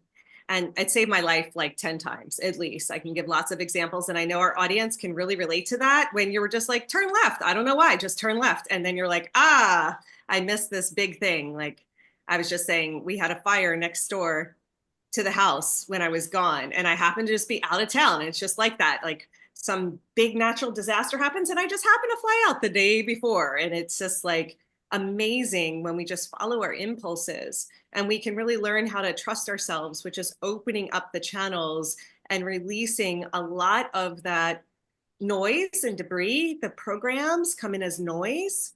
But when we create this alignment or vertical channel with our higher self, our true self, we learn to trust it. And I create all these practices, these embodiment practices, to learn how to listen, to feel our yes and to feel our no, and understand what a maybe is. A maybe is a yes waiting to happen. but a maybe is a no until it's a yes. So that's where people get really confused with like learning how to please, learning for approval. We've all kind of given our power away for these different strategies to survive in the world. But when we come back to thriving, when we come back to our true self, then we absolutely can feel our gut and trust our instincts and develop our intuition. Beautiful. Great tools. Thank you. Michaela, I imagine you have something to share about this. I sure do. And I'm going to piggyback on Jen Healy there. Thank you all, Donna, everyone, Hakeem. You guys are all amazing. I'm just so blown away. But basically, for me, I go back to only listening to positive thoughts. So if there's a negative thought, I'm basically not going to subscribe or give it too much energy anymore at this level of mastery. I understand that positive thoughts are more real than negative thoughts, and negative thoughts really feel real in the moment. But because I understand how thoughts work and how a low quality mood works, then I don't actually have to believe all my thinking. And when you learn how that you don't have to believe every thought you think, and actually don't, especially if it's negative, then you start to recognize the true voice is coming in, right? The highest wisdom is coming in because you've really cleared up the erroneous thoughts and the thoughts that are not actually serving a purpose. So you're in your heart, you're again trusting yourself, you're present, you can actually hear, and the voices that come in from that are very clear, and you feel good. So I like to trust the smile of my face as my guide. So if I'm going like this, I'm trusting it. Okay. It's like, yep, that feels good. Now, if it goes like this, that's no. So anything past this, okay, this or this, I just don't do it, right? So I just follow the corners of my mouth as my direction and my guide. That's why everyone's like, tap into the fun, tap into the joy. If it brings you, it feels good, go with that. And so I really go with that. Like, if it doesn't feel good, probably it isn't good for you. Now, negative thoughts are like candy. They're very seductive. They really love your attention. And if you're in a drama triangle, then it's very seductive. So you can easily get called in to trying to play a victim of your life, or wanting to persecute someone for something that happened outside of you, or needing to feel like you want to rescue someone or be rescued. Now, that stops you from your psychic abilities, okay? Because now you're in your head again. Now you're in the plot and winning at something like this is little mind. So we're talking about stepping into higher mind, higher consciousness. And so that is filtering out thoughts that don't serve a higher purpose or higher good. So whatever's in the highest and best. And once you start really honing that prayer, because our words are prayers, our thoughts are prayers, and realize that we're the screenwriters for our life and we're writing this out. And if you don't like it, then you're the one that gets to change it, because no one else can, and nothing else will, nothing outside of you needs to change for you to have a new emotional experience. And when you realize that, not just at a surface level, because we can say, oh yeah, I know that. Oh yeah, I get that. But actually, no, you don't. If you're in a crisis, you don't know what you're doing. So even though intellectually you might have read it in a book, or you might have listened to a podcast and it like really resonated with you, if it hasn't really landed unless you're applying it and you're seeing it in action. And when you're living spiritual truths and principles and living life from the inside out, life just works, and you're manifesting miracles, and you're manifesting everything you want. And if you're not manifesting what you want, it just means you don't know what you're doing yet. Isn't that nice? It's like, hey, that's okay. I love all the human. answers that all of you are coming up with. And I see Hakeem and Donna are smiling wide. I want to let people know about Michaela's main website. We've, of course, shown you about her event tomorrow, but her main website is, she's quite a wordsmith. I first knew Michaela when she was doing amazing spoken word poetry. So I always think of her as the brilliant wordsmith that she is. And she's had a few that have slipped out tonight, brilliant little wordsmith things. Anyway, you can find her at partnership.us, partnership.us. And she's an amazing coach and provides a lot of really beautiful things. She works with individuals, couples and is teaching a good feelings mastery course. So all things Michaela Ivy can be found at partnership.us. And Donna, we have a question for you. I'm going to bring you back up. Dana Tomasino, whom we love you, Dana. Good to have you back with us. Dana asks, Donna, do you know who the guides are that you work with? I wondered if any are Andromedans, since you mentioned a profound experience visiting that star system. It's a very good question, but really and truly, it's really my higher self, my highest self, that, from my enlightened self. I kind of say my guides. I got used to saying my guides when I was working on the psychic hotline, because at the time people wouldn't listen to me. So I figured if I said my guides, they would listen. And it actually worked. It actually worked. But really and truly, it's my higher self, because I was enlightened at the point where I went to Andromeda. Okay, so I would say my higher self. Right. That's the answer to the question.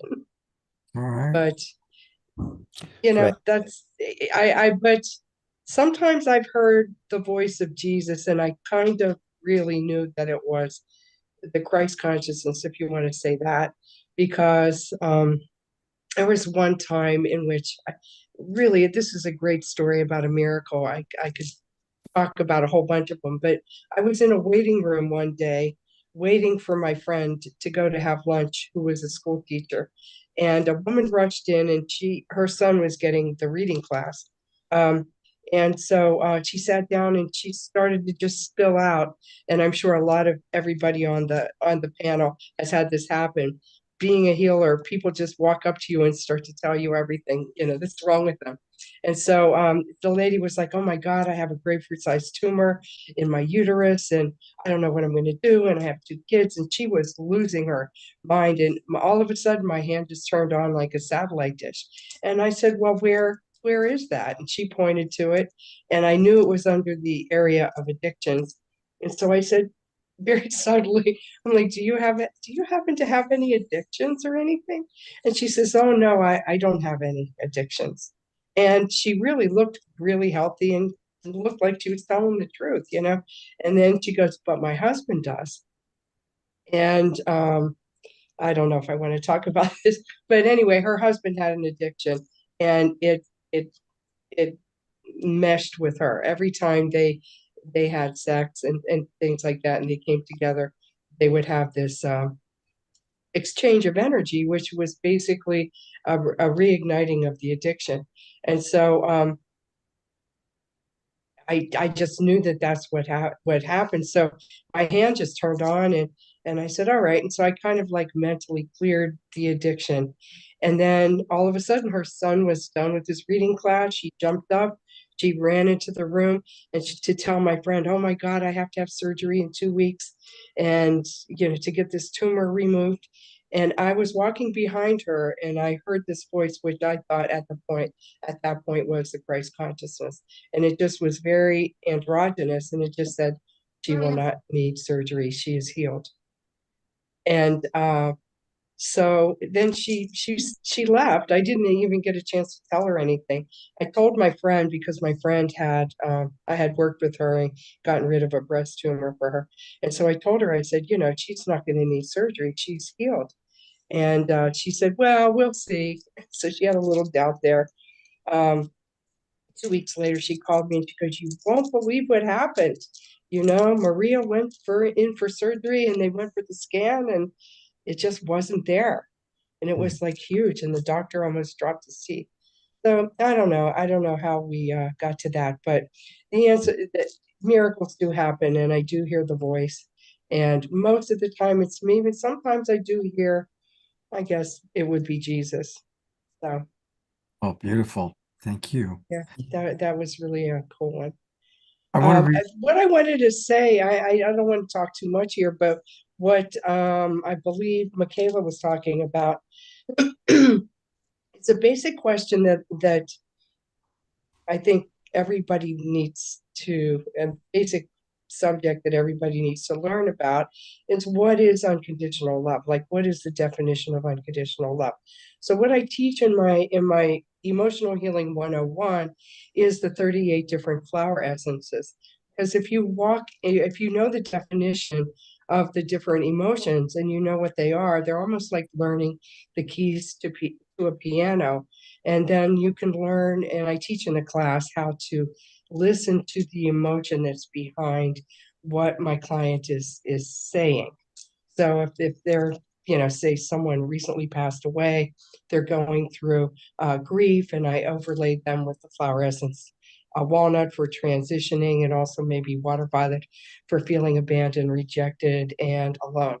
So, but I teach all of those 38 flower essences, and then how to listen for those in conversation and in counseling to understand what is negative and what is positive. People, some people don't know that just going around and being really angry and spouting off anger all over the place is not a very good thing to do. And all the basic emotions we teach. Guilt, anger, loneliness, different flower essences, and then the different frequencies to heal those. These So are I think it's important for flower- everybody to learn what it is. What? I'm just saying they're Bach flower remedies, flower essences. Yes, I just teach the 38. Of course, there's thousands of flower essences. There's the Australian ones, and all over the world they have different systems and everything. But but Dr. Bach's original premise was that if you learned the 38 flower essences and you walked in the positive aspect of all 38 of them, that you would be walking in unconditional love. So you learn them, and then after that, you practice walking in unconditional love. So one of them is beach, the flower essence beach is for judgment, and you learn that you should not judge other people. That's not unconditional love. No, we're going to do a whole class with you, okay? Okay, I know. You have so much I can't information. help it. It just pours out. Yeah. No, I just appreciate channel it. it out. Yeah. And I Anyway. want to acknowledge all of our wonderful Zoom room audience. And I want to, Connie Baxter Marlowe wrote something that I think sums up how we all feel about all of you. She wrote, "These folks are all delightful. They are embodying the reality that they are speaking of." And that's absolutely true. And Connie, just a reminder that Connie, who's been on the show as a guest, has a wonderful program called the TrustFrequency.net.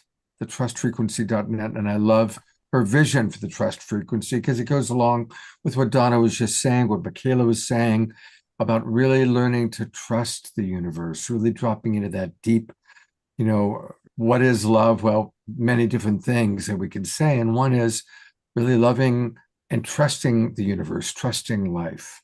And I think that's a big part of what we all are learning as we evolve as well. Right. The other thing, Scott, I was just mentioning, when you asked that question about how to tap in my remote viewing classes, I teach to look for the unexpected. Make yourself available and let something come into your consciousness that's outside your ordinary monkey mind. And that is sometimes the target. I mean, I know Hakim's a remote viewer too, and that's one technique of tapping into the higher self. Anything, Hakim?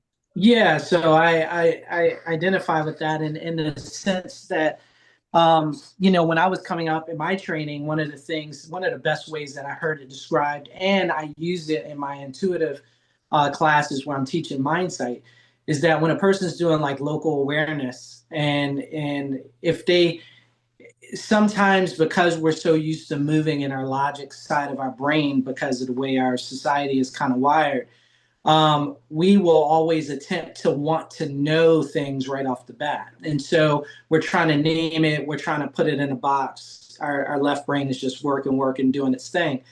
And one of my teachers told me, Paul Smith, he told me like, hey, when you're in that mind and you're like, I know that it's got to be this thing, it's got to be a car, he's like, probably you're going to have some challenges in that respect of that answer. So maybe it's not going to be correct. But when you feel it, when you say, I feel this and I don't know why I want to write this down. I just have to write it down. 9 times out of 10, you're going to be right. And I've said that to my students and they have a lot of success. I say, don't tell me what you think or what, or this, that, and other. Tell me what you feel. Tell me what is true to you. Tell me what's the first thing that comes up for you. And that's probably, and 9 times out of 10 for them as well, it's going to be that same thing.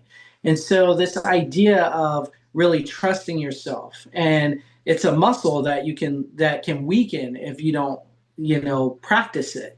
And so getting a person to really understand what that it feels like for them, because sometimes people's languages are different and the way how it manifests inside your body, inside your spirit might be a little bit different. So some people will feel it on the back of their neck, or some people might feel it in their chest, and they might feel warmth. Whatever it is, learning that language, it means that you have to start practicing. And then as it starts to come up, you will, like in meditation, become more aware of it. And then as you become more aware of it, you can start to understand how your body and your spirit speaks to you when it's trying to communicate these things. And once you know that language, it's a lot easier to pick up on it and understand it in different environments. And so that's what I would have to say on that. Great. Great. And one last time, because we're kind of winding down, we're in the wrapping up time. So you can learn more about the wonderful work Hakeem is doing and attend his upcoming Psy Games event. That's going to be really fun. August 1st through the 3rd, Charlottesville, Virginia, and go to PsiGamesInternational.com. PSI Gameinternational.com. Hakeem, thank you so much. Wonderful to meet you today. And thank you for the wonderful work. And I'd love to have you on the show again and want to, track all the wonderful work you're doing with young people and with the Psy Games. And I have a feeling it's going to become a big ongoing thing. We'll be able to say, I knew when the Psy Games was just getting started. So I picture that really becoming a big event. Well, thank you so much. Thank you.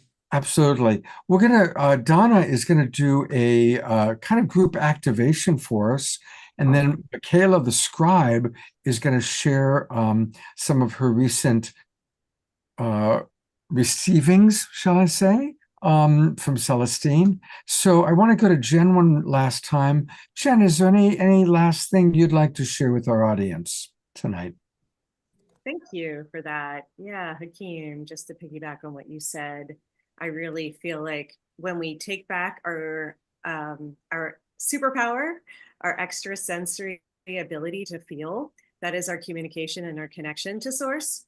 So when our feeling tone, I call it, is wrapped around our pillar or vertical pillar in connection to source, it's not just reactions to our thoughts. So we always have a thought and then a feeling that reacts to it. And then we think that emotion, that feeling is real, instead of understanding it's an indicator of alignment. So our body temple is in direct communication to our higher self. We are this channel. And when we pinch it off, we feel the contraction, we feel that negativity, we feel the low energy or depletion. And then when we feel uplifted, when we feel alive, when we feel vibrant, that is also our indication of alignment. So reclaiming our feeling tone is the way back home to source, which is why I love doing the soul embodiment, so that we can really feel and trust our yes and trust our no. And that we become, like for me, it really comes down to loving this being, that's what I call quantum love, which you'll learn more about tomorrow, because source is like, give it another word, because love has been hijacked, right? Like God and all these other words. So I know you're all about the love, Scott, too. I really appreciate that. But what is quantum love is what we're going to dive into tomorrow, so we can get a deeper understanding of not only the embodiment of that, but understanding the sacred geometrics of that, working with the Merkaba light body activations and toroidal force field. So I just wanted to end by saying thank you, Hakeem. Thank you, Donna. Thank you, Michaela. Thank you, Scott. Thank you, Alan, everyone, for this beautiful opportunity to share with you. I look forward to more, and hopefully we'll see you tomorrow night. Also want to let people know you can get more of Jen by going to her website. Now, remember, her last name is spelled Healy. So her website is quite clever. It's zenhealing.com. but she uses a Y instead of an I. So it's Zen and then heal, YNG.com. Zen healing, as only Jen healing can do. So I think it's very clever. And there's some really beautiful things there. Everything from a online nutritional store to learning more about, she talked about her aerial yoga play, guided meditations, cleansing, a lot of really wonderful things at her website. So definitely check it out. And Jen, thanks again. It was great to see you again, and look forward to, hopefully you'll be on the show and won't be as long a time as it was between the last time and this time. And I will see you tomorrow night. See you tomorrow night for sure. All right, we're going to go to Donna, who's offered to lovingly provide us with an activation of some sort. So Donna, what are you going to share with our audience? Well, I think I'm going to do an abbreviated Miracles of Total Body Healing meditation. This meditation will start at the top of the head, and we will clear that mental realm that I think Michaela was talking about, but we're going to clear all the thoughts in the head, go down and clear some blockages going all the way down the spine, up the frontal line. I will connect you up to the lights. We aren't going to go up to the 13th dimension, which I usually do, but we're going to go to the light, hold you in the light, cleanse you, and then, as Jen was talking about, bring you back into your body and ground you into the earth. The purpose of this meditation is going to be to open up your psychic senses, to open up your third eye, to cleanse the top of your head, and to cleanse any blockages in your spine in order for your psychic senses to open up. I guess that's what the purpose of the show is, right? Okay, so we can start out by, I want everybody to look up at their eyebrows, which you can't really do, but bring your eyeballs up to looking at your hair or your eyebrows, and at the same time, close your eyes, shutting your eyelids down, closing your eyes, and then relax your eyeballs into your head, going into a deep, deep state of meditation. Deeper and deeper, deeper and deeper, deeper and deeper into a deep, deep state of meditation. And I'm going to just, again, quantum manifestation of the miracle of total body healing, the miracle of opening up your third eye and all of your senses, clairvoyance, clairsentience, clairaudience, clear vision, and visual imager. So going across the top of your head, quantum manifestation of the energy of sweet chestnut, white chestnut, sweet chestnut, white chestnut, clearing all mental anguish in this lifetime, this lifetime, this lifetime, throughout all time and space, clearing you down to the DNA level, subatomic level, subatom 1, 2, 3, 4, 5, 6, 7, clearing you down to the beginning of creation of life. Breathing in the breath of life, flower of life, sacred geometry, breathing in the breath of life and breathing in the breath of life. Quantum manifestation of the energy called the eternal moment of now is of absolute duration. The eternal moment of now is when miracles occur. Miracles of total body healing, miracles of total body healing, and miracles of sight, inner sight and outer sight restoration. So it is, and so it is, and so it is. God is all there is. God is gracious. So coming down the back of your head, quantum manifestation of holly pine, holly pine, holly pine, Centauri pine larch, Centauri pine larch, chicory, chicory, chicory, chicory, chicory, walnut chicory, victim, victimology, clearing all patterns of having been a victim, and overlaying with victory, victory, and victory and success. Victory, victory, going up and up and up, increasing your psychic abilities throughout all time and space. Coming down the back of your neck, opening up the neck, Vervain quartz, water violet oak, C1, C2, C3, C4, C5, C6, and C7. Water violet oak, water violet oak, water violet oak. Clearing the first vertebrae, T1, T1, T1, wild rose, T2, wild rose, T3, centauri, T4, centauri, T5, mimulus, clearing all patterns of fear of success and fear of failure, and opening up to new beginnings, new bright, wonderful beginnings. Coming down T5, T5, T6, T6, clearing all blockages to psychic openings in this lifetime, this lifetime, this lifetime. T5, T6, T7, T8, T8, T8, T8, T8, Chicory, Chicory, Chicory, T8, T9, T10, T10, T11, Star Bethlehem, clearing all shocks and traumas, clearing all persons, people, places, things, and events that have blocked your psychic abilities in the past and opening up to new beginnings, and new beginnings. Coming down T10, T10, T11, T11, T12, T12, T12, L1 pine, L2 pine, L3 pine, water by that oak, L1 pine, L2 pine, L3 pine, L4 pine, L5 pine, and the rest of the sacral spine. Coming up the frontal line, clearing any blockages to your psychic ability, ages 0 through 7,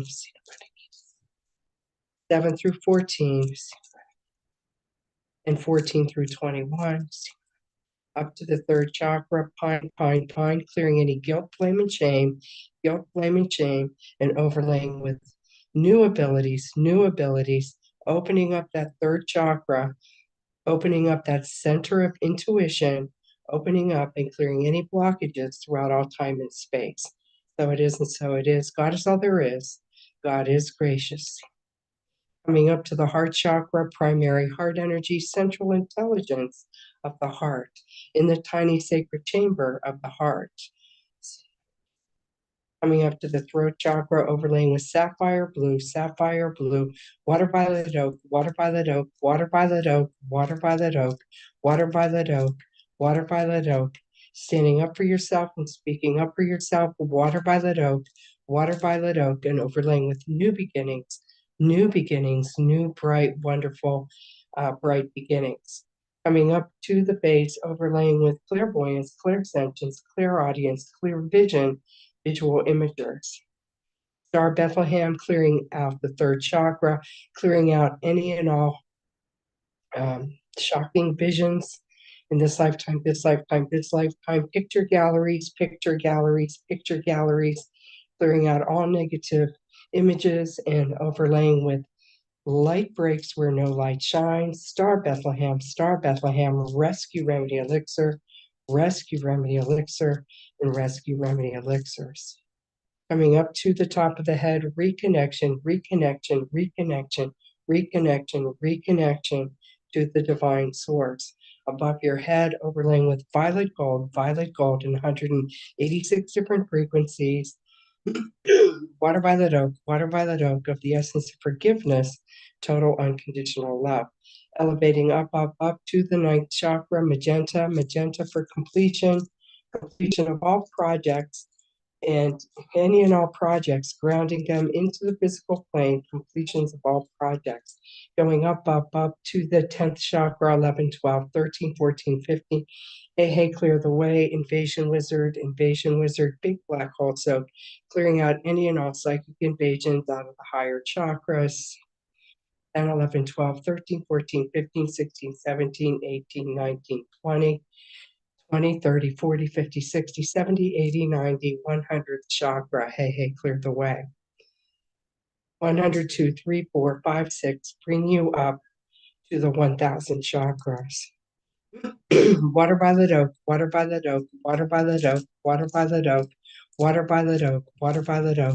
violet oak, ascending up to the 2003, 4, 5, 6, 7, ascending spires of sound and light, angelic spires of sound and light, going up to the light,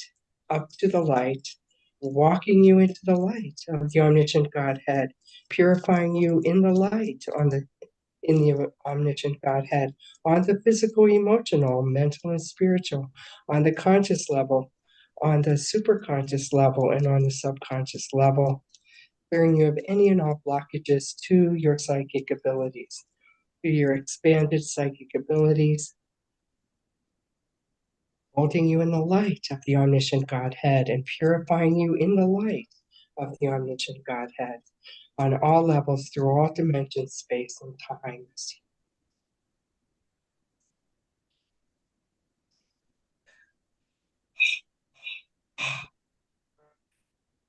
Bring you down from the light through the levels, descending spires of sound and light, angelic spires of sound and light, coming down, down, down, protected by the Archangel Michael, Raphael, Uriel, Azrael, and all of the angels, Raphael for healing, coming down through the dimensions, through the 2000 chakra, through the 1000 chakra, to the 10, 9, 8, 7, 6, 5, 4, 3, 2, and 1, with your totally cleansed divine core star being coming down through your head, through your neck, through your chest, through your navel, through your legs, through your knees, through your ankles, and through your feet, and grounding the essence of your totally cleansed divine core star being into every cell of your divine being. Hematite malachite for grounding, hematite malachite for grounding, hematite malachite magnetite for grounding. And so it is, and so it is, emanating out through all 20 trillion cells of your beings.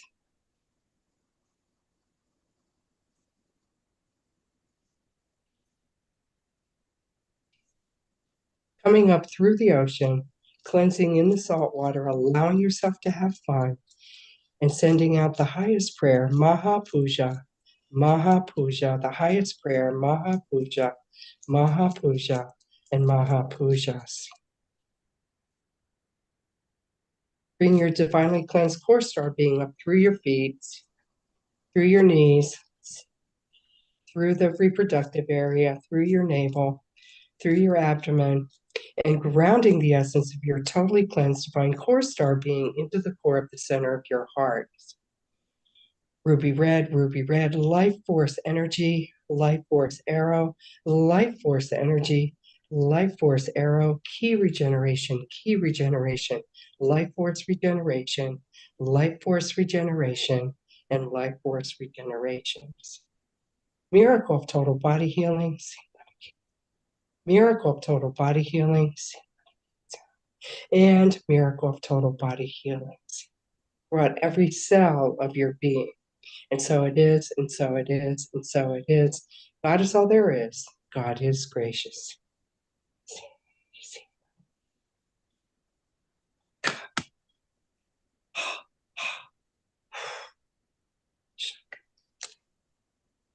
Okay. Beautiful. All right. Wow. You having fun? Okay. All right. Thank you. All right. Thank you very much. I want to go to gallery view and have everybody just send her some love and some appreciation. It was really, really something. Thank Oh, you. thank you. Thank you so A much. cleansing Thank bath. Felt I just took a bath there. you. That'll last for about 3 days, I'm sure. Great. Oh, Usually do that much longer. Well, you experienced it, right, Alan? Yeah, in person. Yeah, you go deep. Yeah. Mm. And the individual sessions are fantastic where she cleans every little part of your body with these tune-in psychic and the Bach flower, the etheric Bach flower remedies too. So thank you, Donna. Yeah, it's depending on what your intention of the session is. And I do something different every time, so it's Right. very interesting. I want to remind people where they can get more of Donna. And it's her website, and it's easy to remember because it's her name, Donna McGrath, DonnaMcGrath.com. And that's where you can book a session with her. Email is a really good way to do it. You can also find her on Facebook, on Twitter, also known as X, and on Instagram, the real Donna McGrath. So, but the best thing is start by going to her website, not DonnaMcGrath.com. And Donna, what a joy to meet you today. Thank you so much.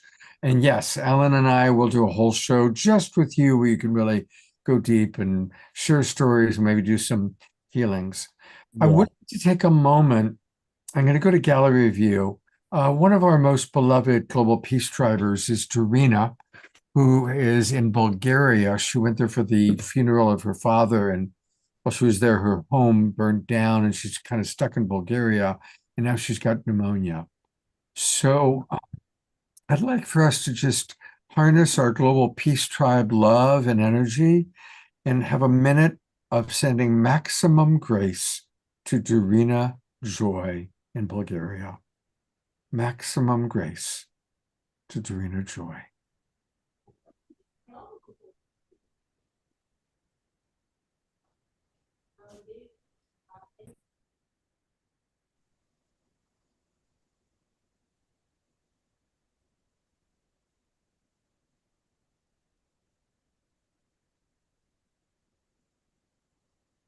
We love you, Dorina. Get well soon. Thank you, everybody. And it is my pleasure to turn it over to the wonderful Michaela, our scribe for our beloved Celestine, to share with us whatever you've chosen to share with us. Well, for the sake of time, I've decided to just read a poem that pretty much embodies the psychic gifts, just because of how much we've been listening, and it just feels like to go shorter. So I'm going to just read it. In the realm of gifts unseen, where silent whispers soft convene, the soul returns, untamed, unbound, to sacred truths forever found. The kingdom lies within, they say, not in skies so far away, but in the heart, the quiet stream, where life unfolds like a waking dream. Resilience like the ocean's grace, rising strong, no fear to chase. The well of being, vast and deep, awaits the ones who dare to leap. Thought, a painter with endless hues, shapes the world we live and use. But beyond the canvas, beyond the veil, love's eternal breath prevails. Imagination, ancient wise, holds the key to unseen skies. A cosmic playground vast and bright, lit by the soul's own inner light. Collective consciousness, woven tight, a constellation in endless night, where hearts like stars in union shine across the threads of sacred time. The currency of grace flows clear, whispering, beloved, stay here, not in past nor future flight, but in this now, this living light. Magic moves where trust is born, in fields where old illusions mourn. Yet joy, a phoenix fierce and free, rises through eternity. Oh, spirit, play, be wild, be wise. Let wonder shimmer in your eyes. For life, when held with hands of grace, becomes a sacred holy space. So breathe, surrender, let it go. Feel the cosmic currents flow. You are the gift, the light, the flame, the soul of love beyond all name. So tomorrow, I will be sharing some really potent messages on what is highest spiritual mastery, what is turning pain into possibility? What does it mean to go from disconnection into unity? And I will be sharing this. I will be reading what I'm scribing in, because I am being supported by Celestine Aisha Star from the spirit realm for me to help bring this information to the world. So please come. There's emails for both me and Jen. If you need a free pass to join, we would love to have you. And this book is almost done. So we're just raising money for this book, for this information to share far and wide. And I'm just so excited and grateful to be here. Thank you, Scott Thomas, for having me. Jen Healy for help supporting this as well. Deborah Gusti and her show, and everybody that came here. I feel your love, Donna. Everybody was so incredible. Thank you so much for your contribution. I feel more expanded and more present. And if we're going to get into our psychic gifts, that's what we bring. Expanded presence, expanded awareness. So thank you so much for listening. Thank you, Michaela. One last time, thank you to all of our presenters. We're going to close with an Omashar song. I just wanted to bring everybody up one last time. Thank you, Scott, I have something coming up. Can I just share it for a second? Absolutely, of course. It is a retreat with Hope Fitzgerald and I in Sedona and in Mount Shasta. We're going to ignite the portal in Sedona, and then we're going to bring this energy to Mount Shasta. It's a making contact retreat. We'll go out into the desert, then we'll go out into the mountains. You could go to one or both. Hope is a fantastic infinite wave practitioner. I'm going to talk about remote viewing and making contact and bringing some of the psionic assets. And Hope is going to lead us from particle into wave. So I think it's going to be fantastic. There's the put the sign up website there, but I welcome everyone to come to Sedona and Mount Shasta, one or the other, and start making contact, because the energies, as we've been doing on these shows, is getting closer to our frequency, the energies of the others, and it's time, and we're ready. And do me a favor, put that poster in the chat box for people. And Jen, if you or Michaela could put in the chat box one more time the link where people can register for free for tomorrow night. We had a couple of requests for that. You got it. All right. Thank you all, 5 of you. And we're going to close, as we always do, with an Om Shar song.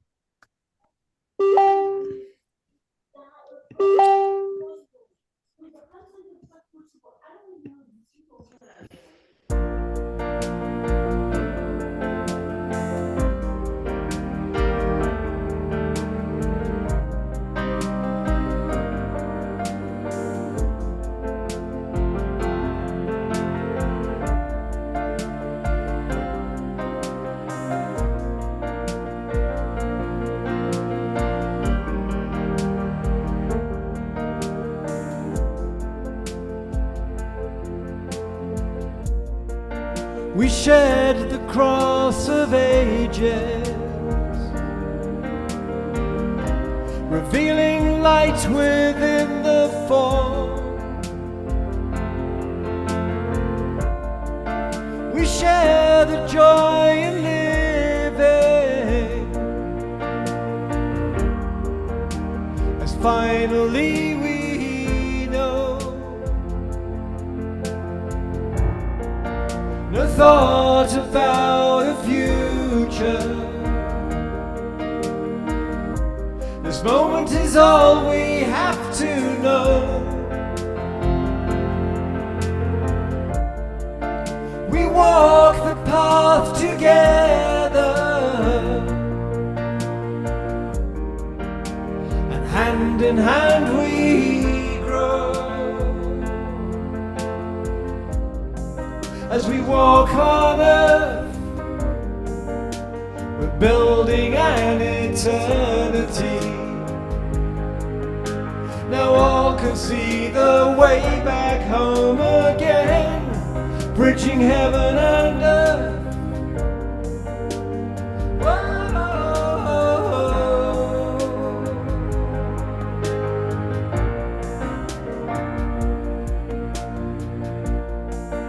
And now the way is clearer, as we rejoice in human form. Our lives becoming dearer. There's truth in everyone. Our love is like a river, to which the world can come to drink. An ocean when together, and with one mind we think. As we walk on earth, we're building an eternity. Now all can see the way back home again, bridging heaven and earth. Oh.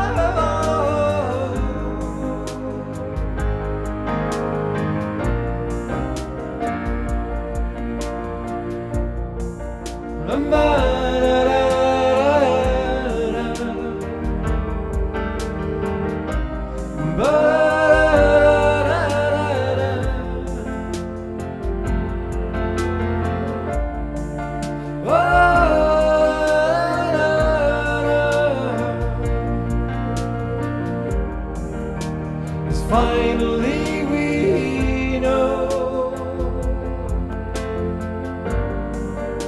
As finally we know. Bridging heaven and earth.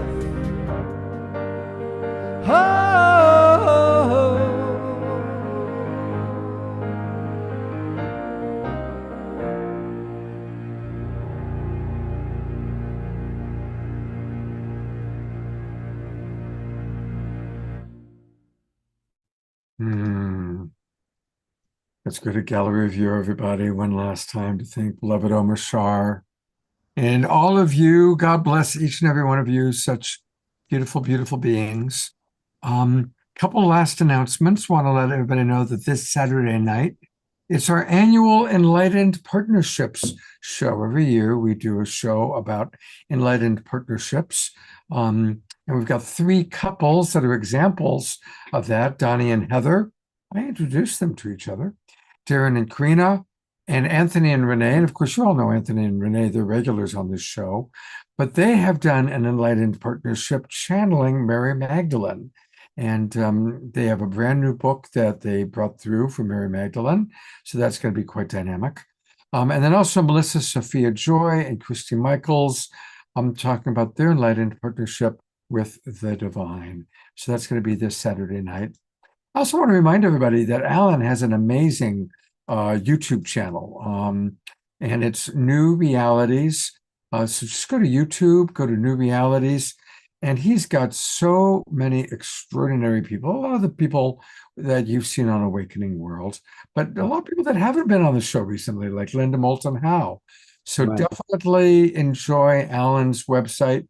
Alan, anything you want to add about that? Yeah, I just interviewed Gary Nolan with Zinka. Zinka and I interviewed, and he was great. He's actually an experiencer. Besides being a brilliant scientist who's at the cutting edge, examining people's brains, who's had contact, he's talked about his experience on my show and how he said he wouldn't be doing this if it wasn't for those early childhood experiences. So really excited about the whole disclosure conversation. I'm also doing something with Neil Gar, Portal to Ascension, which is a whole 3-day disclosure forum. I'm going to put that in there as well. Maybe we could do a show about that.